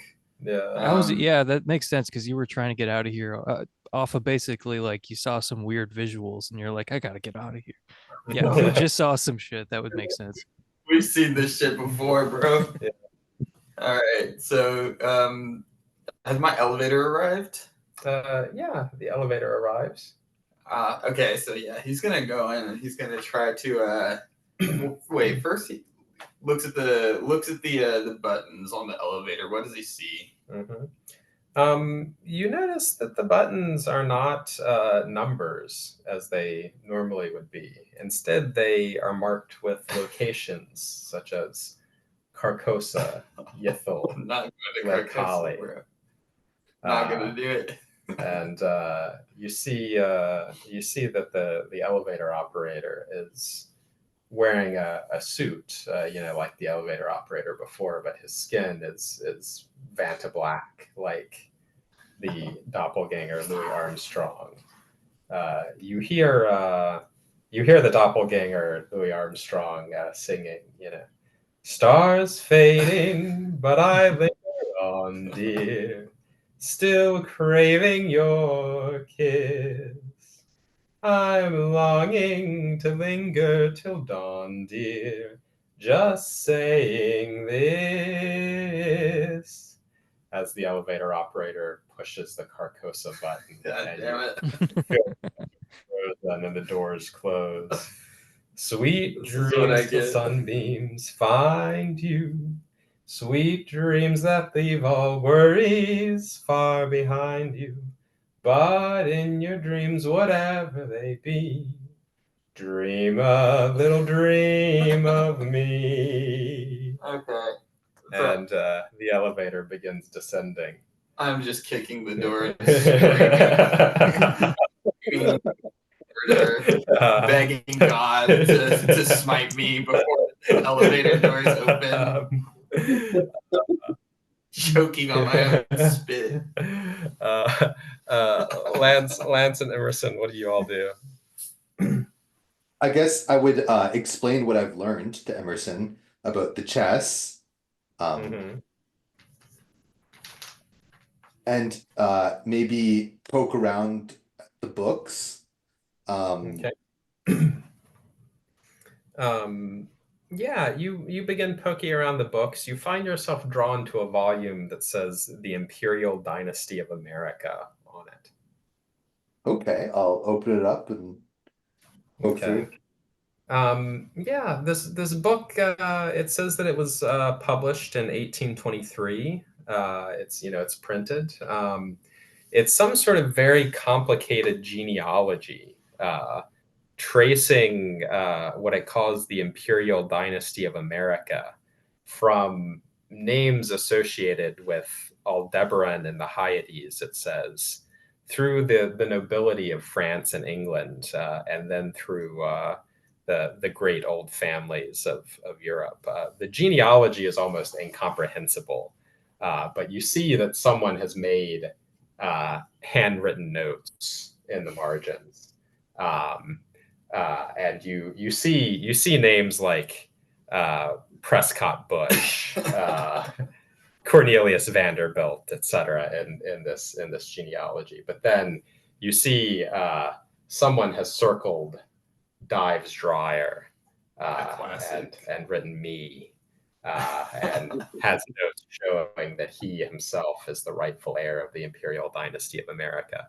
And it occurs to you that this book was published, it says in the front matter, in 1823. And does it look like it's that old? Yeah, it looks like it's that old. All right, I'll be like, my God. Emerson, Fine. you see Catherine reading this book. I walk over. I'm mesmerized by the globe, but I turn around and I walk towards the shelf. I run my fingers along the spines. I see one by Henry Ford about the world's foremost problem. And I say, Yeah, there's a binder full of Henry Ford's newspapers from I take it off and I like sentimentally kind of like flip the pages. I'm like, this is a fine volume. And then I wait, Catherine, what are you looking at over there? And I go look over her shoulder to see what she's reading. This book, this genealogy, Henry told me about it. I asked him what was going on, and he told me that Dives had read this book. I didn't fully believe him at the time, but look at it. And I show it, and Dives's name is in here. And this is undoubtedly the book. That means a lot of what Henry was saying before maybe was true. That could mean we're in quite a lot of trouble. Wait, what do you mean? We could be quite in quite a lot of trouble. Dives apparently believe. Wait, did you tell me the whole thing? Oh yeah. I mean, Dives is clearly has some kind of plans to overthrow the government, to impose a dynasty, an imperial dynasty for America. How do you think that would work for people like you and me? I think it would work fantastically. I'm a little confused about why you're saying all this like it's a bad thing. I'm like kind of like agreeing with you. I'm like, I agree with what you're saying, but the tone I find a little confusing. I look all the way up to the comically tall hat. Do you really think that you're elite enough that this is going to work out well for you? I'm a little angry at the implication that I'm not elite enough. And I say, well, what do you know? You broad, like, you freaking broad. But I'm just like, look, I'm in on this. You might not appreciate this fact, but I'm a bigger deal than you might realize because Dives was just talking to me and he told me to have my men ready. I don't have What? any men and I don't know what he's talking about, but I'm clearly in on this whole thing. Okay. So maybe you should know who you're talking to. Listen to what you're saying, Fred. Yeah, I mean, look, I do think this is going to go well, and you better get on the right side of this.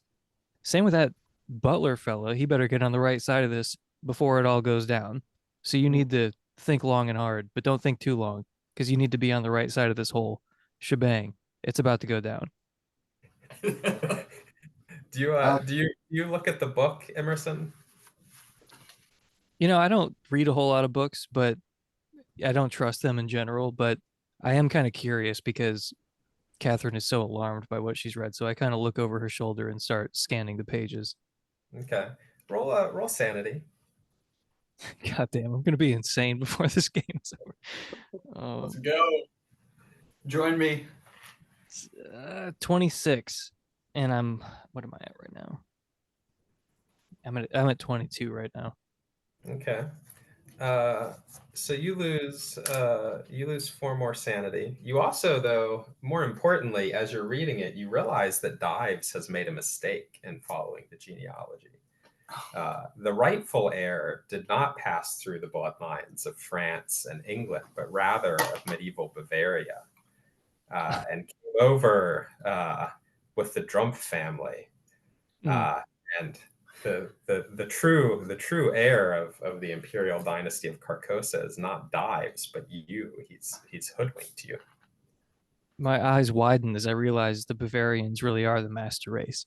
I knew it, I say underneath my breath. What was that? Nothing.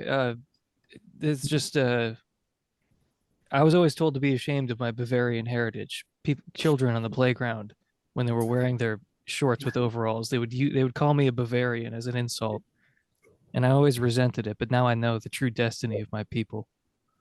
Are you German? I mean, I'm German too. We'd be playing like I have an actual German name. Why is your Catherine. name not German? Wait, Catherine, what? Grossam. Yeah, that's interesting. Trump. Where did you get a name like Trump? That doesn't sound Bavarian at all. Well, it is, you dumb bitch, first of all. And second of all, sorry, I was and I was a bit distracted because I was I was enraptured in memories of playing hoop and stick or whatever that game is called.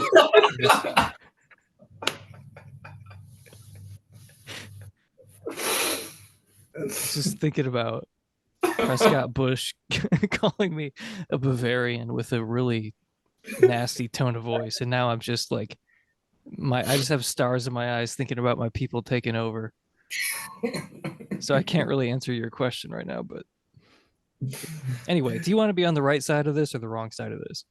I want to survive this, so then you should come with me. Yeah, okay, fine. I agree to team up with you for the near future, though I don't know if we're exactly ideologically aligned. That's okay. I don't really care what you think anyway. I just need you to be my ally. All right. Is there anything else in this room? There's the desk. Sorry? The desk. Oh, right. Yeah, we should probably rifle through the desk and see if there's anything interesting. Yeah, okay, I'll do that. I'll try to go through the desk. Okay. Yeah, you find extensive correspondence between Dives and a number of other major business leaders in the U.S. It looks like they've been attempting to get Smedley Butler to agree to lead a coup against the socialist Roosevelt, so they say, to defend the gold standard and prevent him debasing our money and so forth.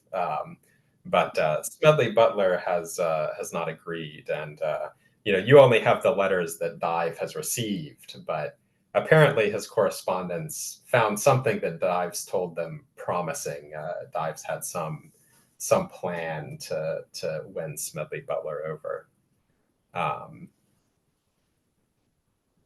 Interesting. You Okay. you also find a sort of manuscript page from some. It looks like it's torn out of some grimoire from hundreds of years ago or something. It's a spell to resurrect someone from their essential salts. So it says,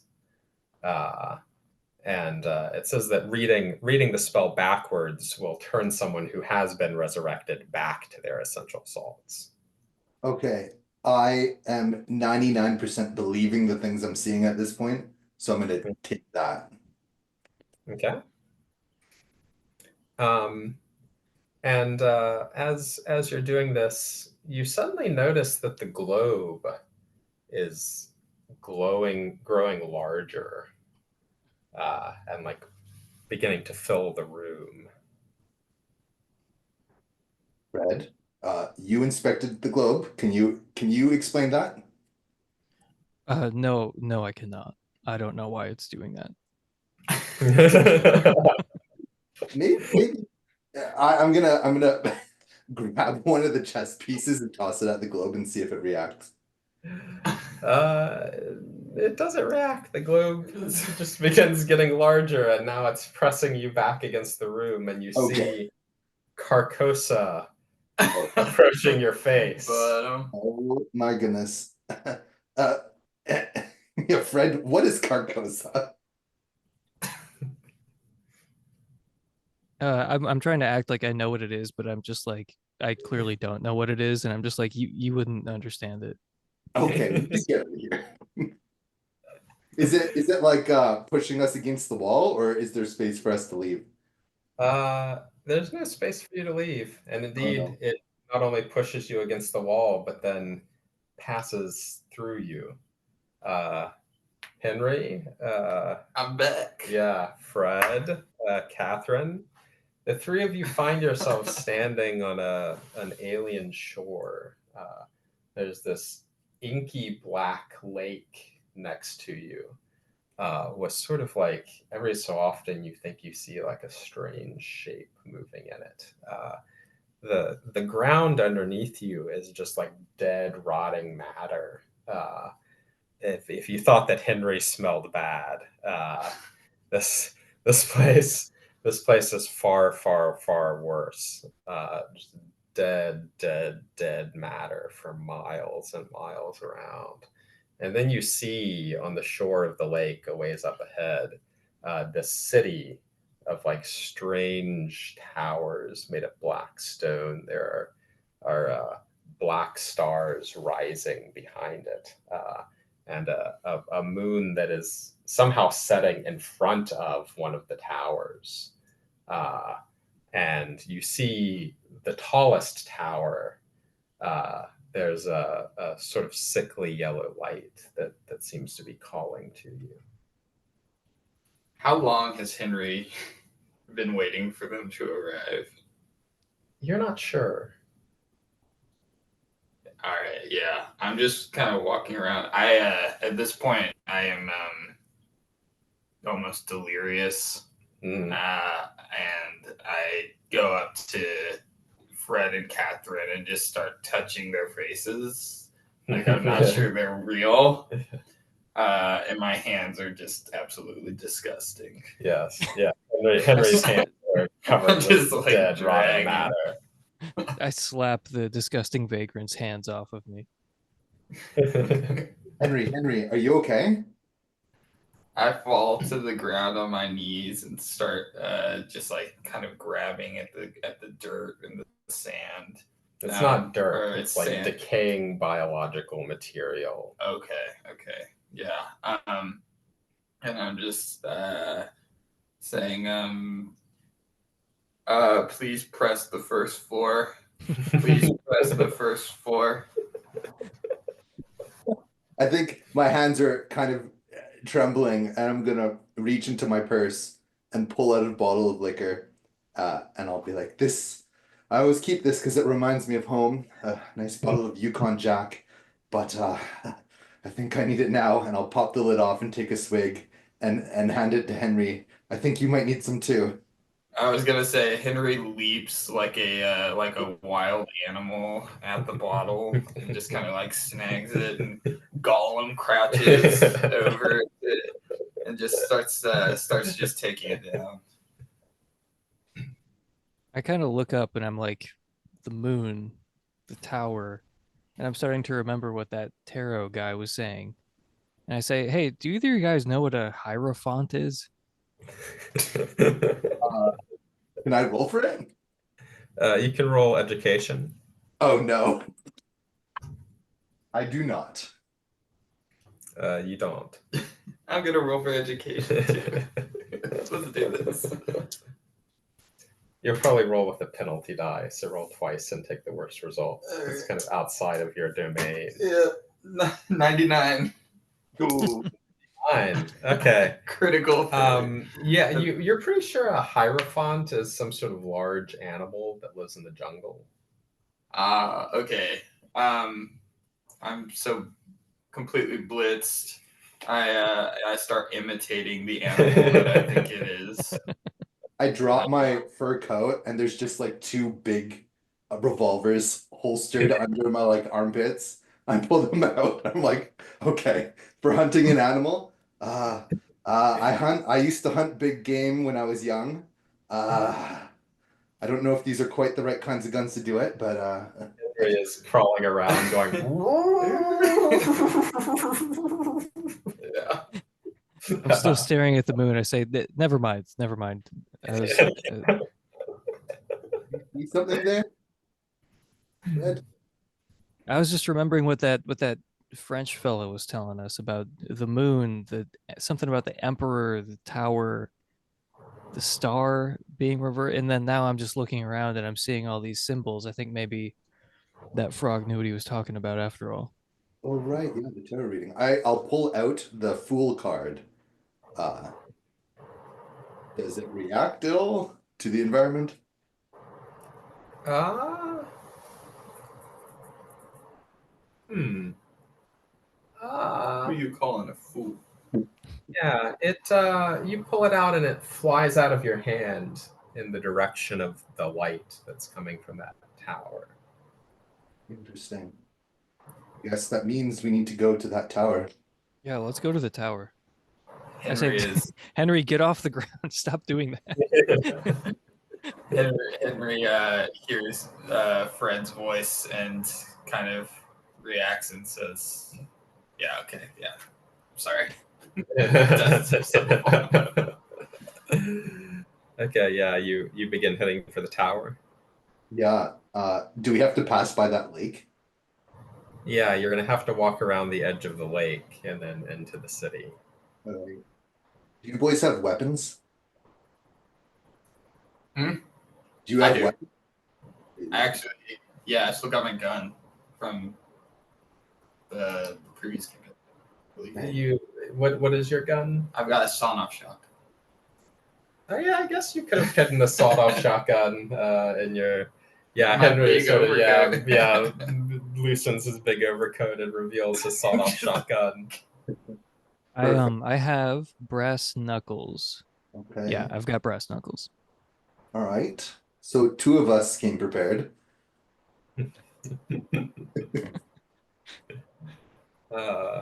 Yeah, you walk into the city. Yeah.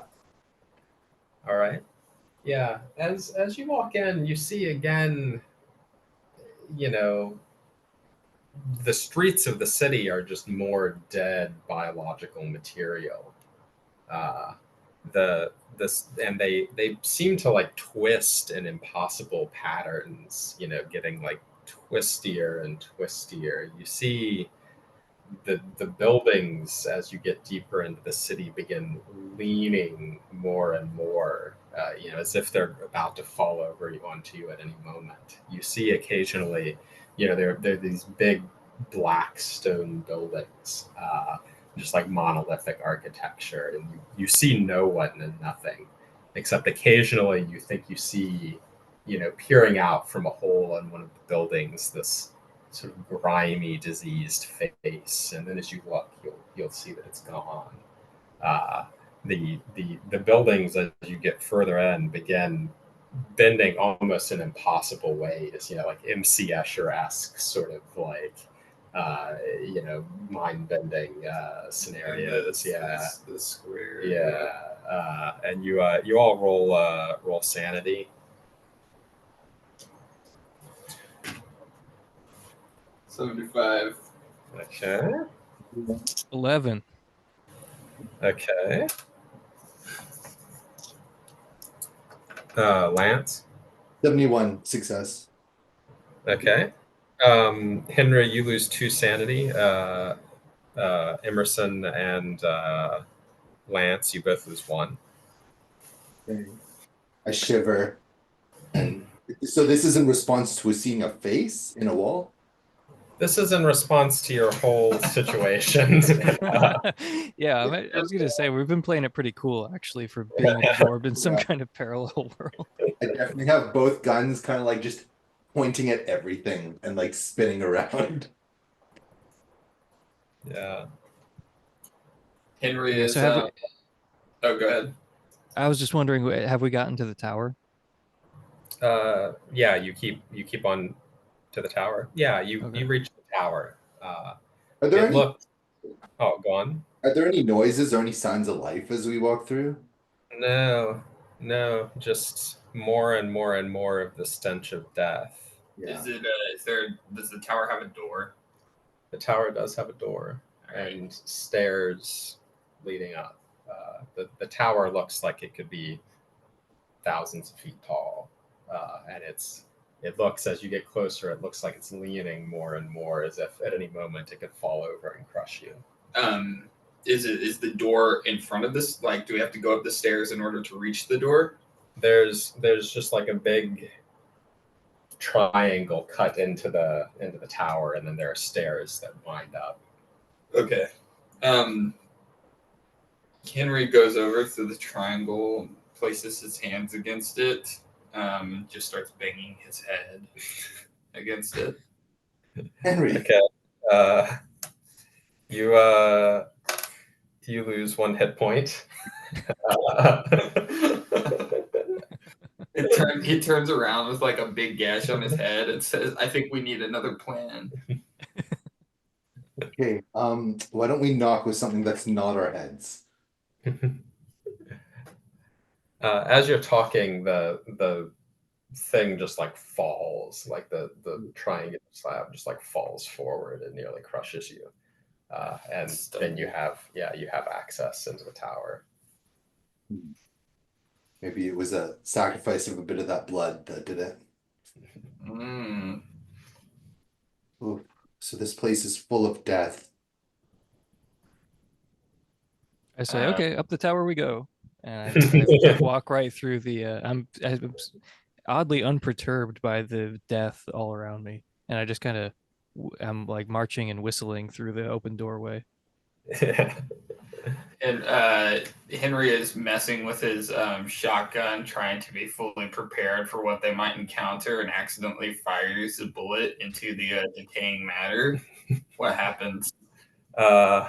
Yeah, dead matter just like flings itself up and onto you, and like the stench is even worse.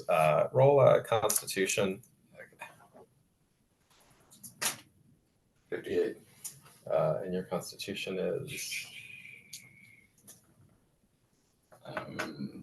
50. Okay. Yeah, you just begin retching. Yeah. This is worse than his most extreme binge. I turn to Catherine. I say, well, at least he can't smell any worse.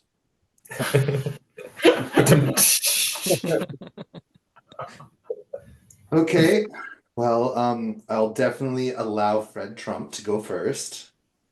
Okay. Yeah. Fred is feeling oddly at home here, as he leads the way up the stairs.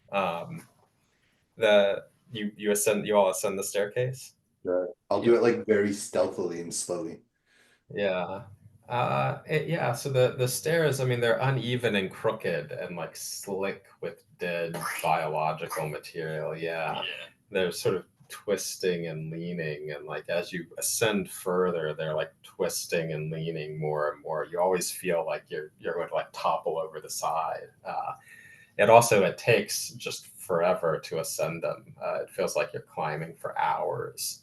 Uh, but eventually you reach the top of the tower. You see it's open. So you're like on top of a platform on this tower, and you can see all of the city laid out around you.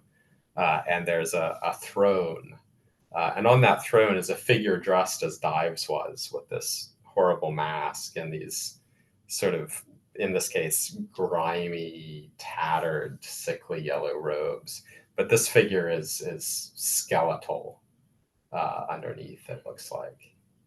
And it's just sitting there dead on the throne.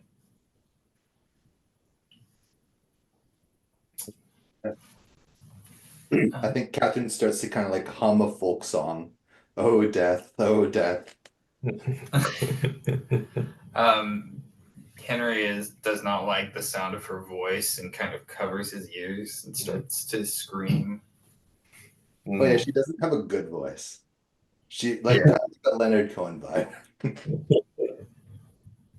For the first time in this whole ordeal, Freddy feels like a flicker of curiosity, and he's like, "Wait, guys, where are we?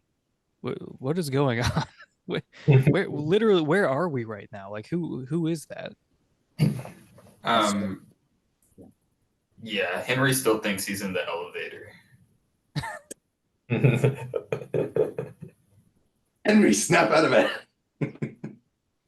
Kind of curious. So there's this guy sitting up in a throne. He's dead. Does he have a nice shiny crown on? He has an antler crown, like what Dives was wearing. I would have gone for a gold crown myself, but Yeah, Is the matter of skeleton taste. animated or is it just like does it look dead? it looks dead. Mm. Okay. I don't trust it though. Um Fred, Oh, why do you guys want to? I have an idea. Catherine, didn't you just read in those letters that you can de-resurrect something by reading this whole spell thing backwards, but can't you resurrect people? Didn't you just read something about how to resurrect dead people? Yes, yeah, that's what the spell seems to do. Do you Do you think think? I bet this guy probably knows where we are and what's going on. Do you want to? I mean, this is already the weirdest thing that's ever happened to me. Do you want to just like try the resurrection spell? Just maybe it'll do something. I have a feeling that that's what Dives was going to do. Um, but since I now have the spell, maybe he can't. And maybe that means we don't want to.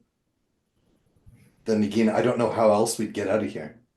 Yeah, if anyone knows how to get out of here, it'd probably be this guy. Yeah, I mean, I'm he down. he knows more than this freaking vagrant over here next to me who thinks we're in the elevator. Henry, what do you think? I don't love this idea, but Uh, yeah, Henry is at this point willing to try anything. So he grabs the book from oh, Catherine and begins to read the instructions. Fred does not feel afraid. He feels no respect whatsoever for God or nature, and it's just like, yeah, let's resurrect this guy. Let's get this going. Okay, Catherine, so are you the one reading it, Henry? Sure, yeah. Roll for ability to read. Uh, so you lose 3 sanity. Okay. Yeah, you see the king in yellow slowly rise out of his throne, but he doesn't pay any attention to you all. He walks over to the edge of the tower, Okay. and sort of like puts his hands up. And as you look now over the edge, you see in the streets of Carcosa, the empty streets that you had walked through, people from like all times and places, but dressed in masquerade outfits, acting out over and over and over again a play talking about Casilda and Camilla and the inheritance of the throne, Yithel, the mystery of the Hyades, the secret of Aldebaran. This is Deborah? This is strange, strange names.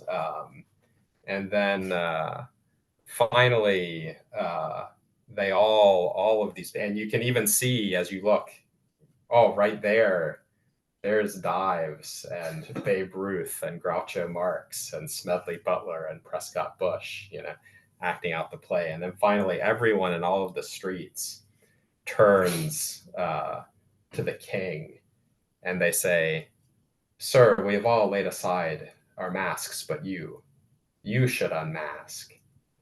And the king in yellow says, "I wear no mask." And suddenly everyone in the streets begins screaming, "No mask, no mask." And they begin with their own fingers, like ripping the skin off of their own faces. Fuck.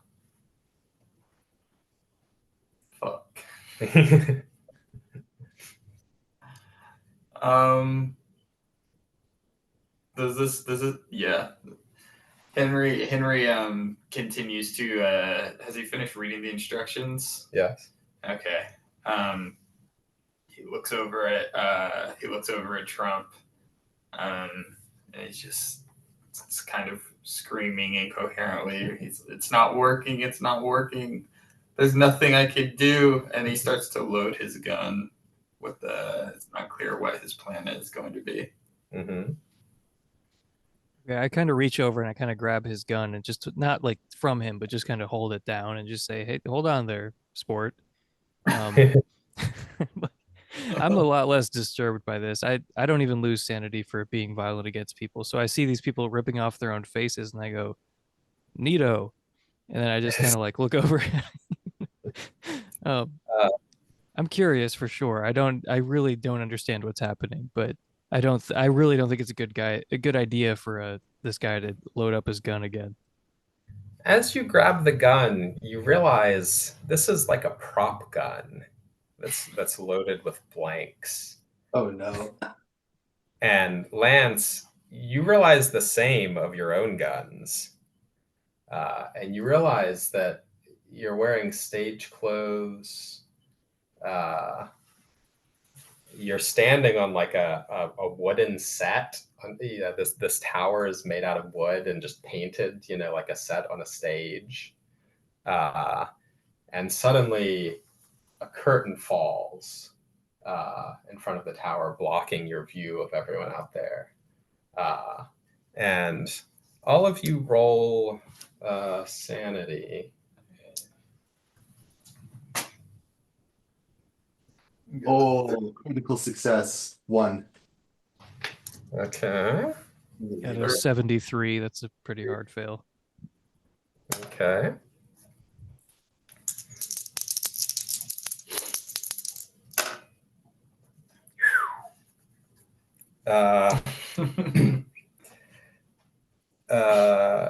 Okay. Okay.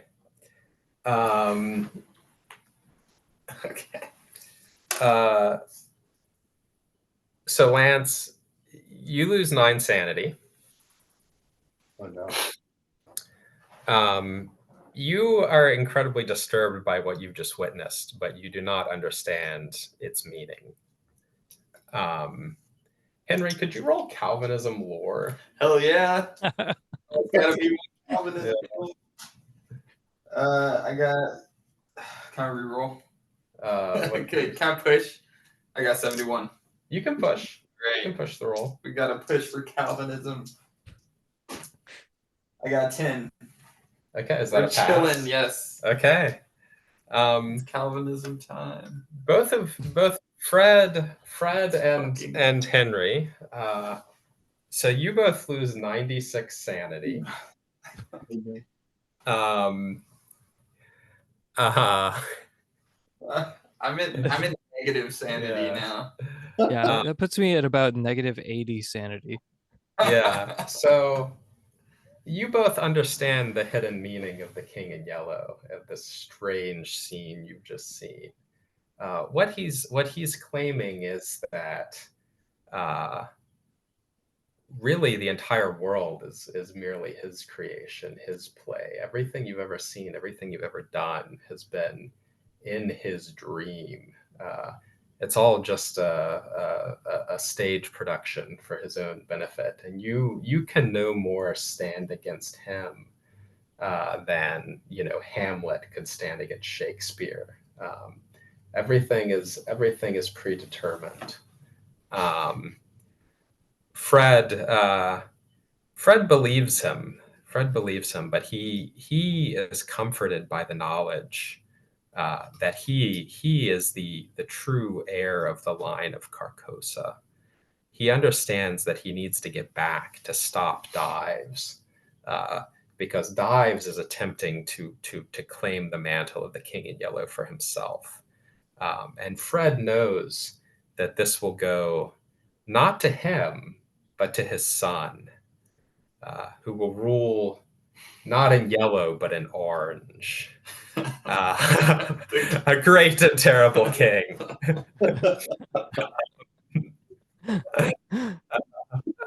Meanwhile, Shane, if you could change the name of your skill Lore Calvinism to Lore Gnosticism. Okay. So I whisper under my breath, "Oh my God, Paul Draper was right about aesthetic deism all along." All right. Shane, you also believe that perhaps you have been living in the King in Yellow's dream, but you recall reading about Gnosticism in some of your preacher father's old books, and the pieces fall in place. This thing is the demiurge. This thing is the archon. This thing is the lesser god that has ensnared us and entrapped us. You must return to stop Dives' ascension, but you must, in the process, attempt to break through the false prison of the sensible world, so that you can reach the true heaven and the true God. Excellent.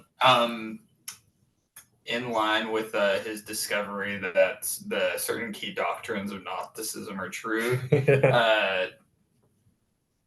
Henry renounces his alcoholism and adopts an ascetic diet, only of like black beans and vegetables. But other than that, his beliefs remain essentially intact. Okay. You can undo your 96 sanity loss. Okay. Emerson, meanwhile, you are at 0 sanity. If you could mark the box on your sheet that says permanently insane. Hell yes. All right. Yeah, what do you all do? I say, sorry, go ahead. Oh, I hide first thing. Is there anything to hide behind? Not really. You're on a stage. Oh, I pulled the trigger of my gun. A blank fires. Henry walks calmly over to is the curtain within range?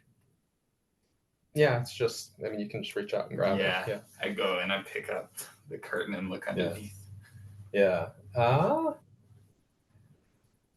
Okay. Yeah. You pick up the curtain and look underneath, and you see a well-apportioned study in Dives' penthouse. All right.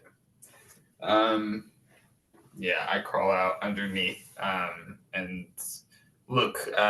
Does Trump notice my departure? Presumably, yeah. Right. Yeah, you all see Henry just walks out and lifts up the curtain and steps back into Earth. I do see. I wanted to run something by Henry, so I was looking at him anyway, and I see him kind of transport back to the real world. I say, yes, a study. All right, I dive after him. I'm like, oh, good. I did not want to be here much longer anyway. Ridiculous. Is there anything around behind the curtain that looks like it might be useful? The king in yellow sits back in his throne. Oh, he's still here. Okay. Yeah, he's ignoring you. Can I It just looks like a stage set, in a theater. can I talk to him? You can if you want. Sure, I'll turn to him and I'll say, "Are you Death?" Uh, roll roll power. 18. And oh, that's a half success. Okay. Um,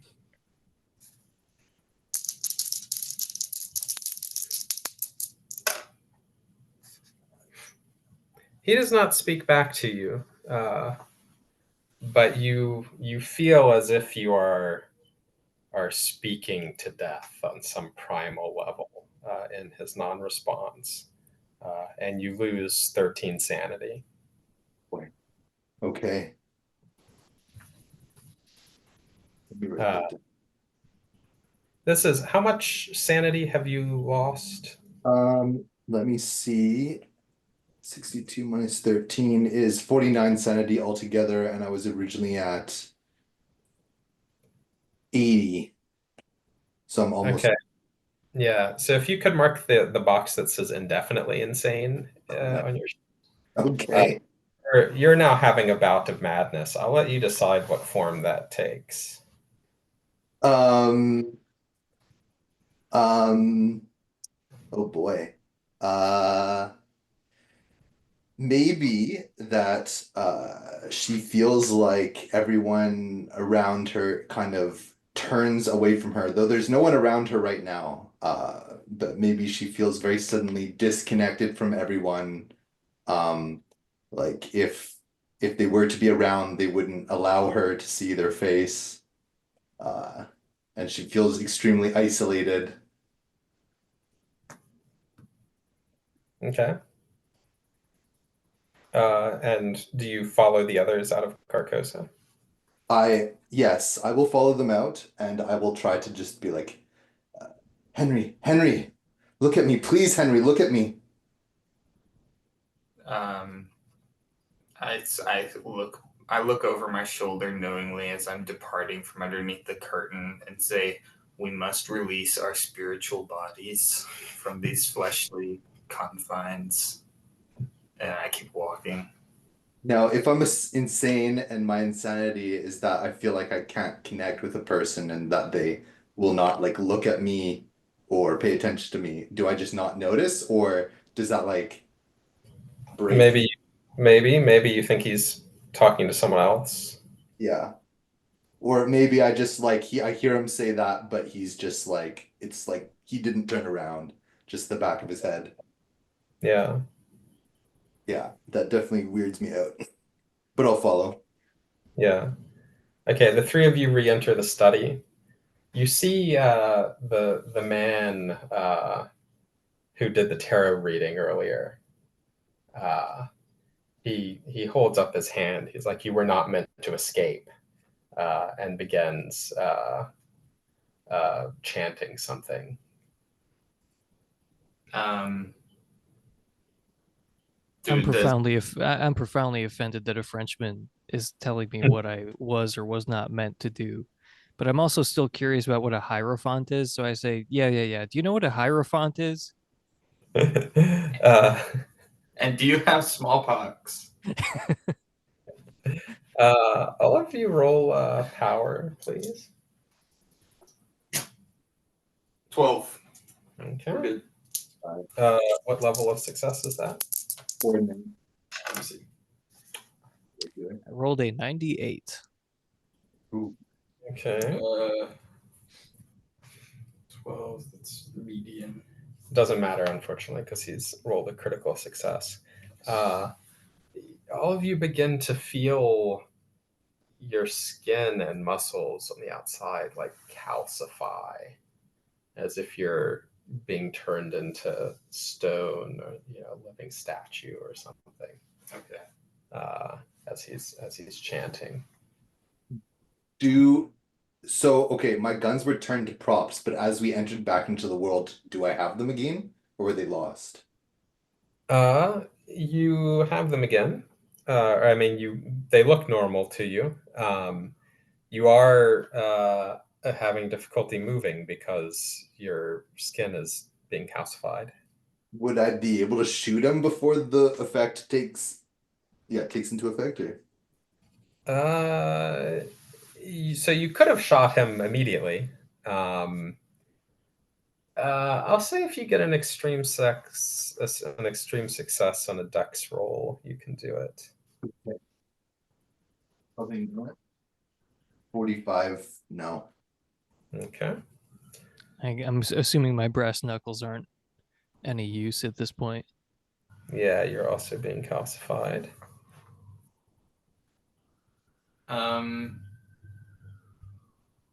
As my arms are slowly beginning to turn to stone, I try to move forward to apprehend the man to stop him from casting whatever sort of spell. How far do I get? You can also try to roll dexterity. 62. I don't think that's any good. Dex is 60, so yeah. Can I try to fast talk him to try to get him to be like, hey, wait a second. I know something that you want to know. Don't calcify me. Right. You can try. There is something that you all can do. Oh. What do we have? What do we have at our disposal, guys? What do we have? We've got. I mean, other than the bloodline of the Yellow King, I can't think of anything. I mean, we still have that. That's me, by the way. But Yeah. I mean, we have this resurrection and de-resurrection spell. Yeah, That's we probably could try essential salts. Ooh. Ed, declare your bloodline and order him to stop. As your spirit. Yeah, I'm like, do you know that you were trying to calcify the Yellow King, the father of the Yellow King? I have a large son named Donald, and he one day will rule us all. You can roll fast talk. The Orange King.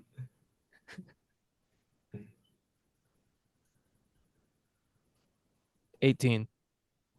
Okay. What level of success is that? Well, my fast talk says 85. Okay, so that's okay, yeah, that's exactly an extreme success. Okay. Yeah, he's I'm not sorry, y'all. he's not convinced. He still thinks it dives, but this does you seem so sure that it does sort of give him pause for a moment, and the calcification stops for a minute. When the calcification stops, I do reach for the spell book. Yeah. And begin to read the de-resurrection. Okay. Roll dexterity, maybe. Okay. 39 out of 60. Okay. Yeah, you pull out the scroll and begin reading the words backwards. He recognizes the syllables. He recognizes what you're doing, and then begins chanting himself. But you've managed to get it out fast enough, and your skin begins calcifying again. But as your jaw is almost too clenched to move, he suddenly just like turns into this pile of dust and minerals, and collapses to the floor. Okay. You killed Louis Armstrong.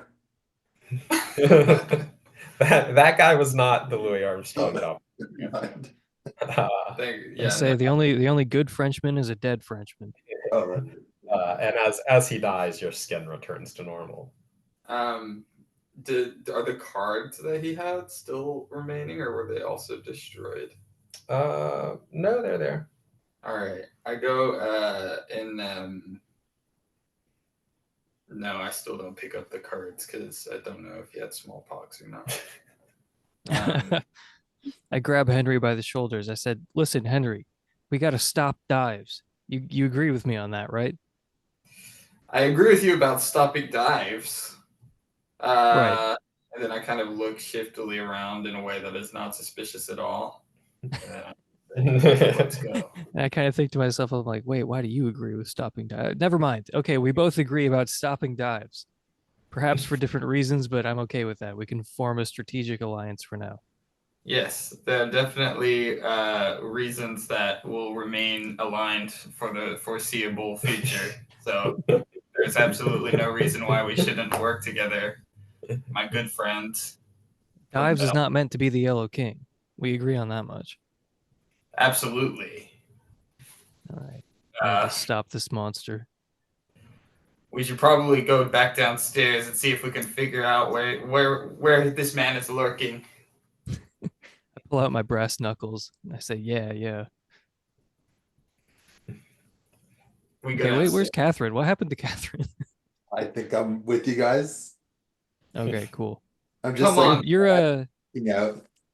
you're sort of insane right now. I'm permanently insane at this point. I am indefinitely insane at this point.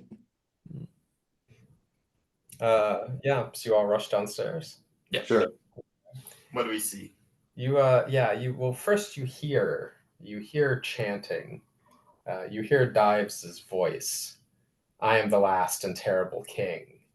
And then a crowd, as everyone else at the party presumably chanting, have you found the yellow sign? Yithel, Yithel, Yithel. The revelation that I bring, have you found the yellow sign? Yithel, Yithel, Yithel. The phantom of truth dispels, have you found the yellow sign? Yithel, Yithel, Yithel. Every heaven and every hell, have you found the yellow sign? Yithel, Yithel, Yithel. Peel away the mask, the face unfurled. Have you found the yellow sign? Yithel, Yithel, Yithel. Bow before the Lord of the world. Have you found the yellow sign? Yithel, Yithel, Yithel. And then as you get down, you see everyone has moved out to the wraparound balcony. And you see that the lake in Central Park is Lake Holly. And you see that the skyscrapers of Manhattan are intermingled with the strange alien towers of Carcosa. Okay. And you see that the sky of Earth is being replaced with the black stars. And you see now the bunting, yes, like the yellow signs are like just moving frantically. Louis Armstrong, quote unquote, is now just openly this void pharaoh being with the beings around him chanting. And you see Smedley Butler is like walking forward as if in a trance, and Dives has the sword with which he's going to dub him. Taking a look over the vast skyline of Manhattan, I lean over to Trump and ask him what his opinions are as a real estate developer. Wait, do all these people still have their skin on their face? They do for now. Oh, okay. I'm relieved. I'm relieved to see these are not just skeletons. I say, well, I mean, look, there's all this prime real estate. There's all these empty rooms. I mean, are those rooms occupied? I mean, like, I thought that maybe the good real estate had been taken. I'm like kind of distracted for a moment, looking at all the towers. I'm like, wow, who owns those towers? Wait a second. You have a vision of a tower more beautiful than any, made of glass and steel with your own name and gold letters upon it. A golden tower that reaches to heaven, higher than any tower ever built. I'm just kind of enraptured with this. I've never read the Bible. I'm just thinking about, wow, the tallest tower. Perhaps it could reach unto the heavens. And I start making my way towards Dives and Butler. Okay. He sees you and sort of pushes Butler out of the way, and like sort of does like a flourish with a sword. Yeah.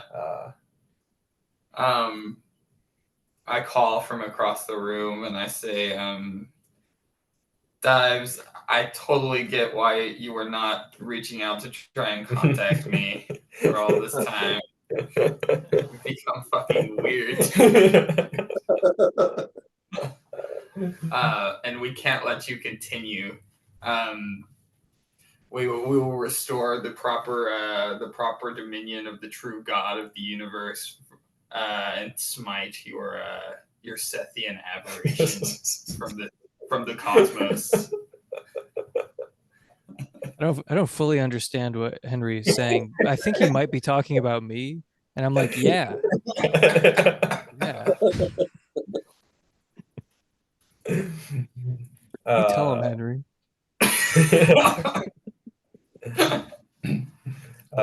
Dive's sword bursts into flame with a sickly yellow fire. And he says, "Submit, for I am the king whom emperors have served." I look back at Fred and I say, I think we need to clarify the true genealogy here, my friends. Couldn't agree more, Henry. And I step forward and I say, "You are not the true Yellow King. My bloodline is the true, is the Orange King. You're actually completely fucked up about this whole thing, Dives." He's wearing a mask, so you can't see his face, but he kind of like cocks his head and looks at you. As I've already stated, my large son, Donald, will take over as the rightful king. He might not look like much now, but it's been revealed to me in Carcosa that I will take my rightful place at this throne. And you, Dives, you are an imposter. And I take out my brass knuckles, even though I'm kind of wondering, I'm not sure they're going to do the job. But I'm confident, though, that Dives will not take his place at the throne because I'm the rightful king. Bitch. I say. Hell yeah. Yeah, you're I guess I did not actually see the book. But yeah, so I stand beside Fred and give him moral support. So now you have to stop. He rushes forward with his sword towards you all. I step behind Fred. I'm like kind of pounding my like brass knuckles like against my fist, like old timey gang style, as he's rushing at me with his flaming sword. Okay.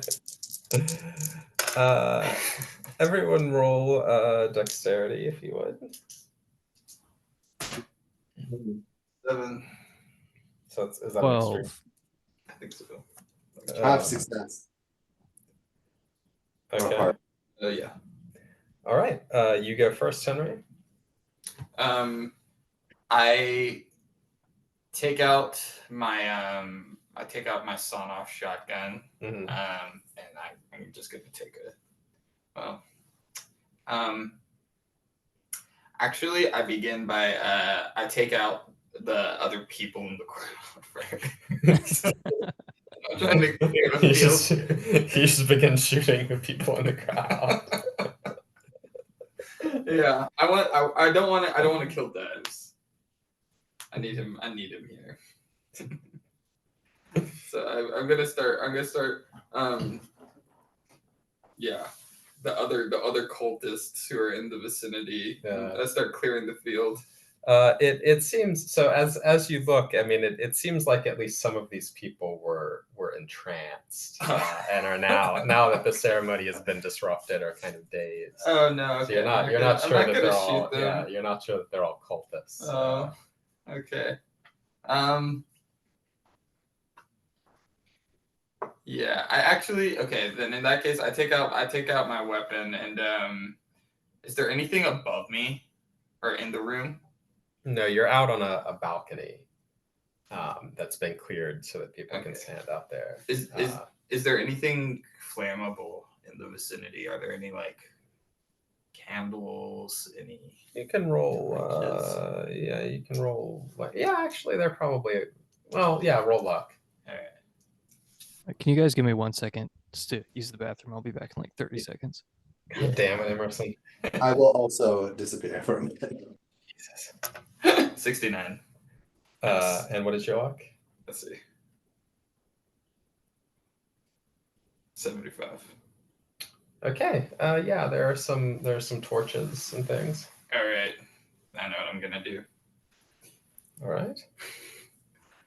Did you write this? Basically, This is yeah. sick.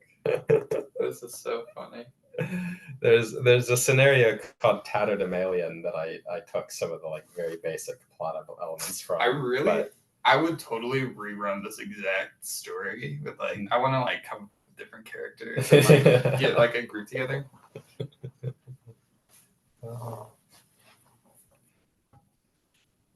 Because we have to run him back at some point because we got to go and figure out what was up with Prescott. We just like totally let him chill there.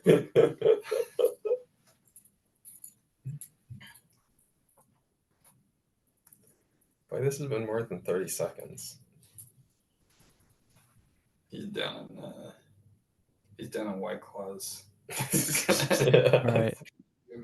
Sorry. Yeah, I'm done. I'm 3 White Claws deep. 3 claws deep. I'm 3 green apple claws deep.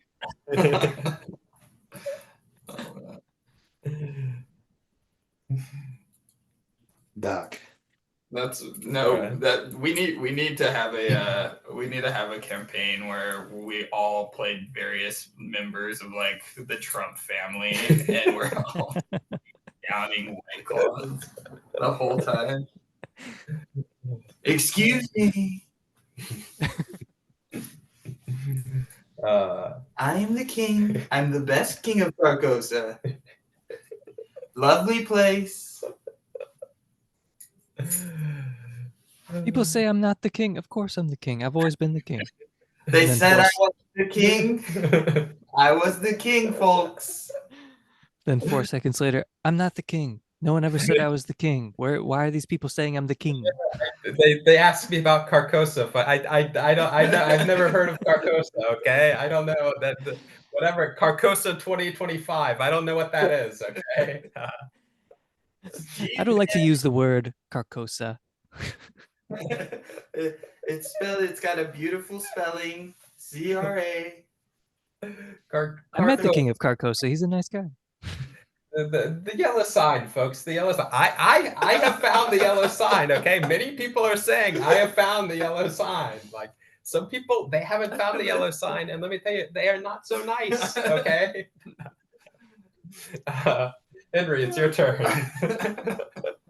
Okay. All right. So in the intermission, which may or may not be present in the final form of this video, we found out that there are indeed torches. There are indeed torches, and so I open fire, and I take out. I shoot at the torches to try and knock them over and ignite something in the vicinity. Okay. Roll your shotgun skill. 51. Shotgun is at 70. Okay. Yeah, so you blast this like oil torch, and the oil begins it lands on the ground and begins sort of spreading as this fire spreads, and the people who were in the crowd begin like scattering. They're all sort of cultists are not dazed as like the ceremony's been interrupted, and they begin like scattering and running off the balcony. Yeah. Now, what other results did people get on their dex rolls? I think I got 24. Which is what's your dex? Oh, it's oh, it's a hard success or half a success. Okay. And what did you get, Emerson? I got a 12 for 50. Okay. So you go first, Emerson. All right. Well, I think I was about to use my brass knuckles on this jabroni. So I'm just gonna like take a swing at dives, I guess. Let's Okay. go. Roll fighting brawl.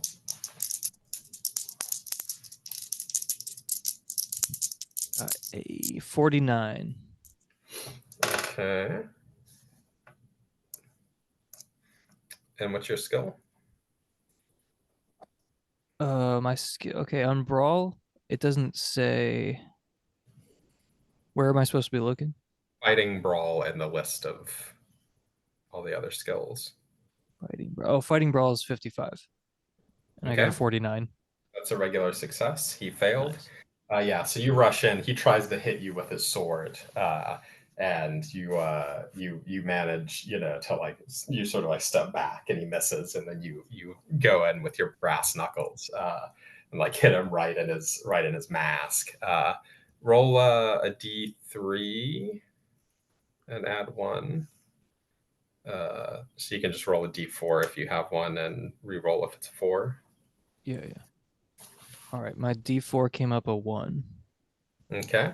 Yeah. So you like dodge his flaming sword and rush in and hit him, but like you're really not very strong, and like you hit him in the mask, and uh, he takes yeah. I mean, you're not really sure if anything happened, but you should have done 2 damage.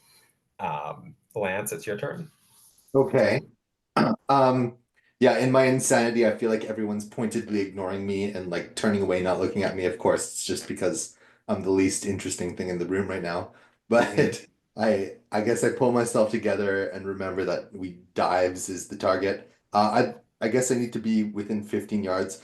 I don't know American distances. Are we within 15 yards? Yeah, you're with it's 45 feet. So I mean it's like 15 meters about. Okay. So yeah, I mean you're on a small balcony, so you can rush up. How many kilometers is it? Yeah, sure. So I'll get in and I'll try to shoot him with my gun. Okay. Um, Um, so I yeah. just so Uh, yeah. yeah. So you can probably just rush up to fire point blank. So you'd get a penalty die because he's in melee with Emerson, but then you'll get a bonus die for point blank. So you can just roll normally, and then you can roll. Basically, you can roll 1 time normally, or you can roll 3 times with a penalty die on each shot. Or if you want to dual wield, you can roll 6 times. You can fire 6 times with a penalty die on each shot. Or sorry, with 2 penalty dice on 2 penalty dice on each shot. I think I'll do the 3 times. Okay. So that's all 3 shots are take a penalty die. Yes. Okay, sure. Um, so that is 47 on the first one. Oh, 30. Okay, so 47 for the first hit. And what is my shooting skill? Oh, that is a no regular success. Okay. And then 33 and oh 30, so 33 on my second one, yeah, okay, it's still regular. And then 43 and oh 3, so 43 on my third. So I think that was 33 on my second and 43 on my third. Okay. So 3 regular successes. Yeah. Okay. Roll 3d10. Okay. That is 8, 9, 10, 11, 12, 13, 14, 15 damage. 15 plus 6, so 21 damage. Yeah, so you rush up and begin firing. The first 2 shots, you see almost like a flash in front of him, like they don't hit him. But then finally, the third one goes through, and like you see draws blood.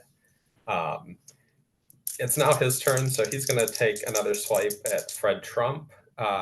So Emerson, you have the option to roll fighting brawl, or you can roll dodge. Hang on, let me look.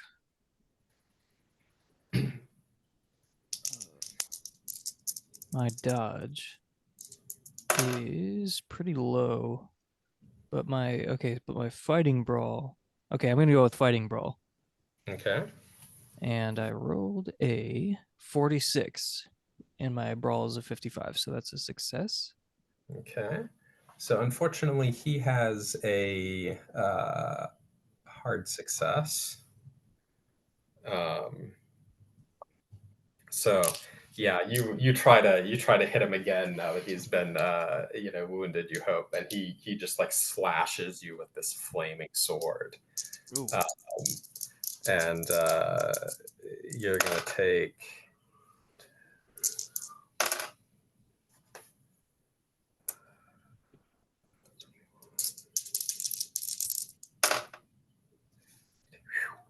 Oh, wow. Okay. You're gonna take 30 hit points of damage. Damn. Okay, hang on. Oh, damn! I only have 22 hit points though. All right.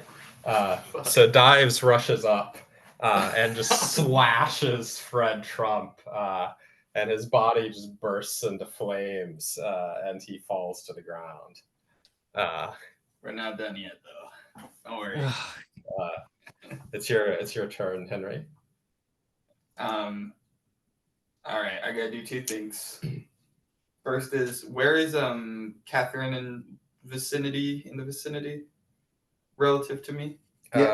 She's like standing up next to Fred Trump, trying to fire point blank at him, I guess.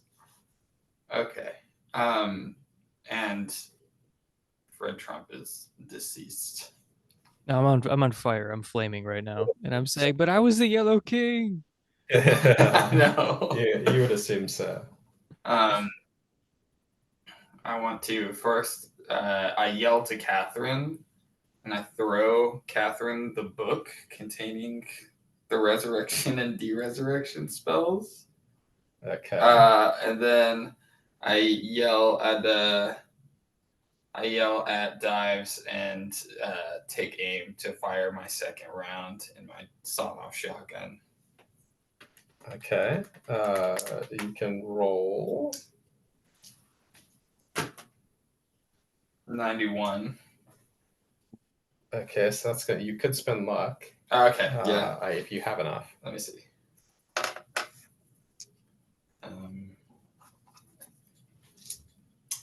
Pretty sure last time I ended with like a 30 luck or something. Okay, so and what did you just roll? 90. So you need to spend 21. Yeah. Okay. 22, but yeah. Okay. Okay. So that's basically all my luck. I got like 8 points of luck left. Okay. So you can roll 46 damage. Okay. 4. Roll it 4 times. 4, 8, 10, 11. Okay. 11 total. Okay. So I'm firing at Dives. All right. The book has been thrown. Yeah, you finally summon up the will to shoot Dives. He's already been. You were my brother. He's already bleeding from Catherine's shot, and you were supposed to destroy the Hoover Mill. You rush up with your second barrel and just fire into him, and you see the mask he's wearing shatters, and the shot just goes into his face. Okay. He falls over dead, and his antler crown falls off. What do we see on his face? It looks like the face of somebody that's been shot with a shotgun. Fuck.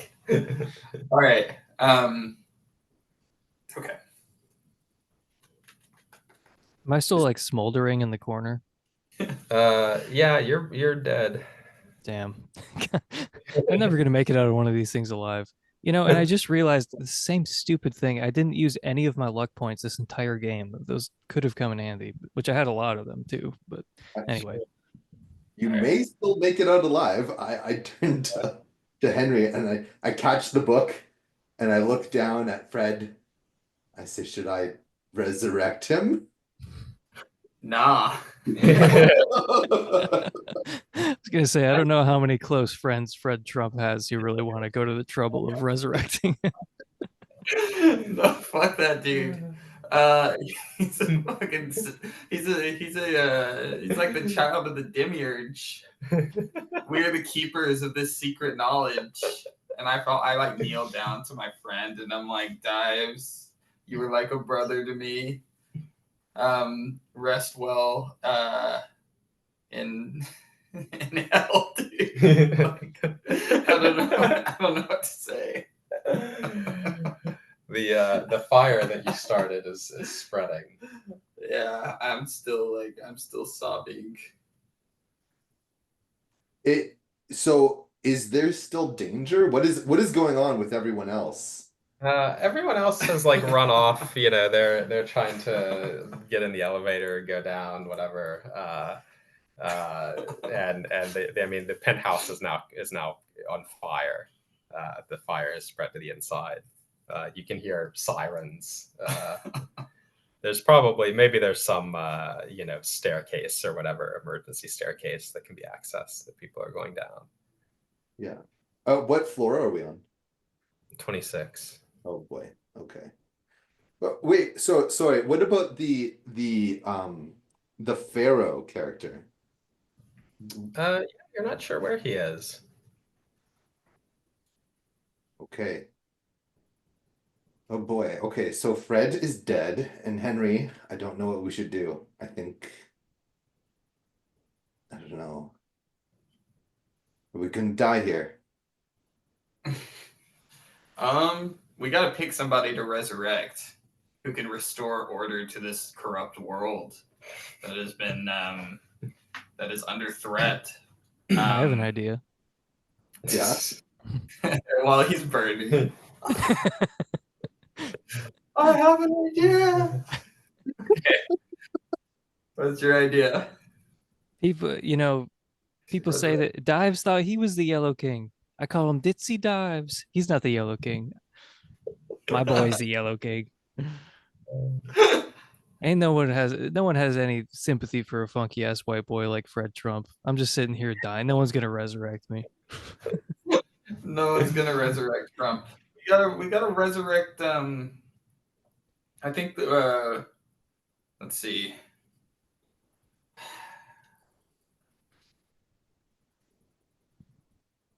Who is FDR currently the president? Yes. Yeah. Tragically, regrettably. I know. We need to be keepers of a sacred oath. This is our promise that we must make. So that for as long as either one of us remains on this earth, FDR will continue to be the president for all of time and never pass from the face of this earth. And he will continue to be elected to succeeding terms beyond 4. May his reign continue as the new Yellow King, the Blue King, the new King. Do you agree to his oath, Catherine? Sure.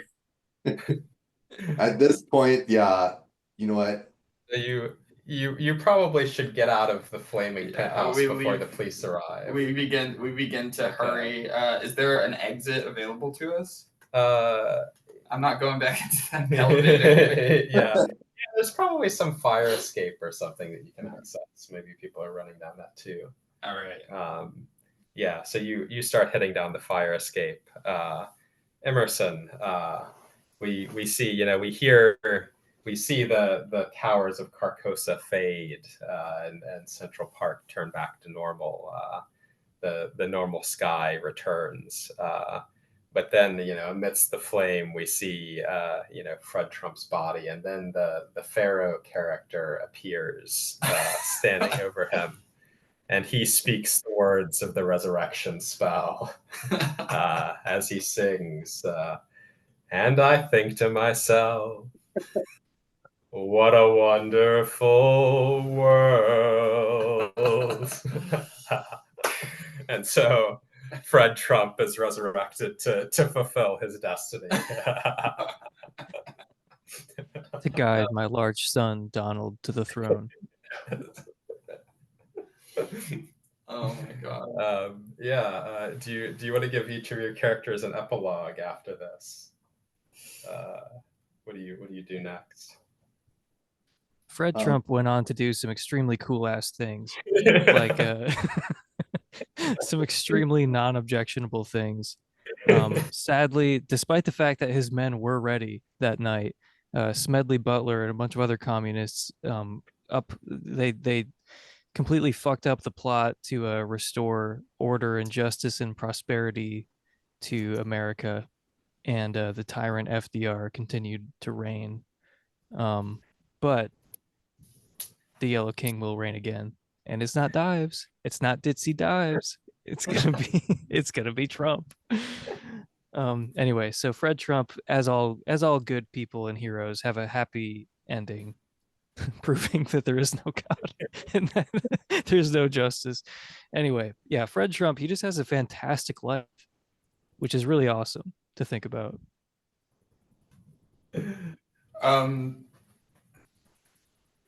Henry Barnes, after returning, maintained the secret that he kept with Catherine, and continued for a number of years to continue to revive Franklin Delano Roosevelt.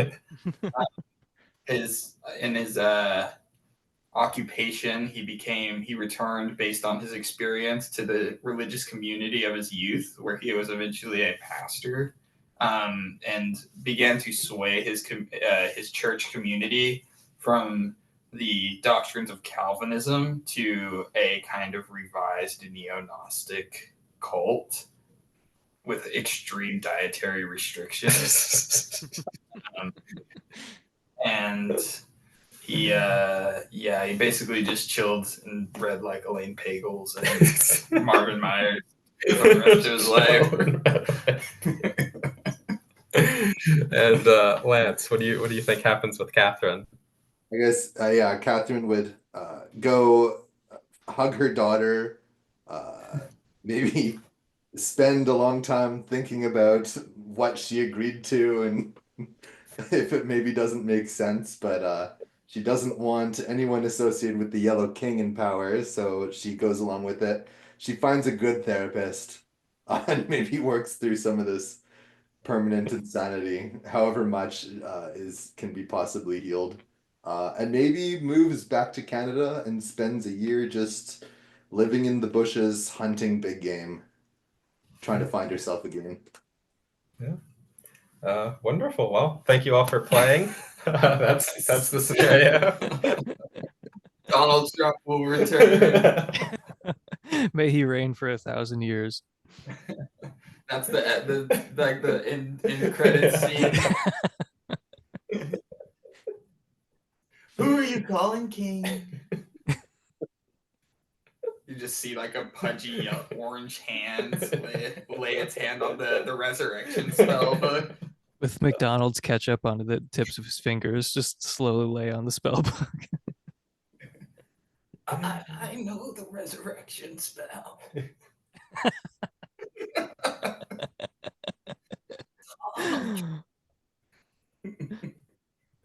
That was good. That was fun. Thank you. Oh, Nice. Yeah, that was a lot of fun. Kudos, Dustin. I think that's the best one I've played so far. That was good.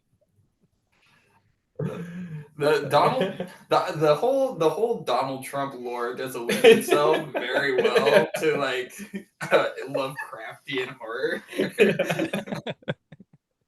It's like it fits right in. yeah. There needs to be like a Reddit, like a subreddit for like Donald lore, It's like all just like Lovecraftian fanfic related to Donald Trump. Yeah, I was thinking I had like the other elements of the scenario, and then I was like, what character should I give Emerson? Hell yeah. And when it clicked, it was It's just beautiful. yeah. I knew like all of the ones that we've done so far have had like some sort of like political like fascist element to it. And this is definitely like where this what's is all leading for the sure. payoff. I know this is like evidence we're in a simulation for me because I was literally just reading about that plot, like the Smedley Butler plot that he exposed. Like, I think I was literally just listening to something that mentioned it today, and then like, yeah, you were just like, oh, there's this guy Smedley Butler. I'm like, oh my god, this is like all fresh in my mind right now. There should be a we need to do some sort of early American like Mormon based gameplay. It could be called rough D6 rolling. And it's all about it's like everyone is like treasure hunters and like seeing stone people. Everyone's having ecstatic visions all the time of like Yeah. Giga Chad white angels. Oh yeah. There is a system called Dogs in the Vineyard, an RPG system, which is like very much a sort of fictionalized Mormon influenced Yeah. setting. Let's do it. There are a lot of like, isn't like one of the most prominent fantasy writers also a Mormon right now? I feel like there's a lot of like Anderson. connection with that. Well, Orson Scott Card was there. A couple like there are a There's couple. some guy right now. I don't know him, but he is Mormon. He caused some controversy, but I just remember Joseph Lawal mentioned him, and Micah was like, "That guy's Mormon," like because Micah's really into fantasy stuff. Call Brian Sanderson. What was his name? Brian Sanderson. Yes, that was the name. Yeah. Yeah. Call of Cthulhu, the RPG that we are playing, was invented by Sandy Peterson, who is a Mormon. Interesting.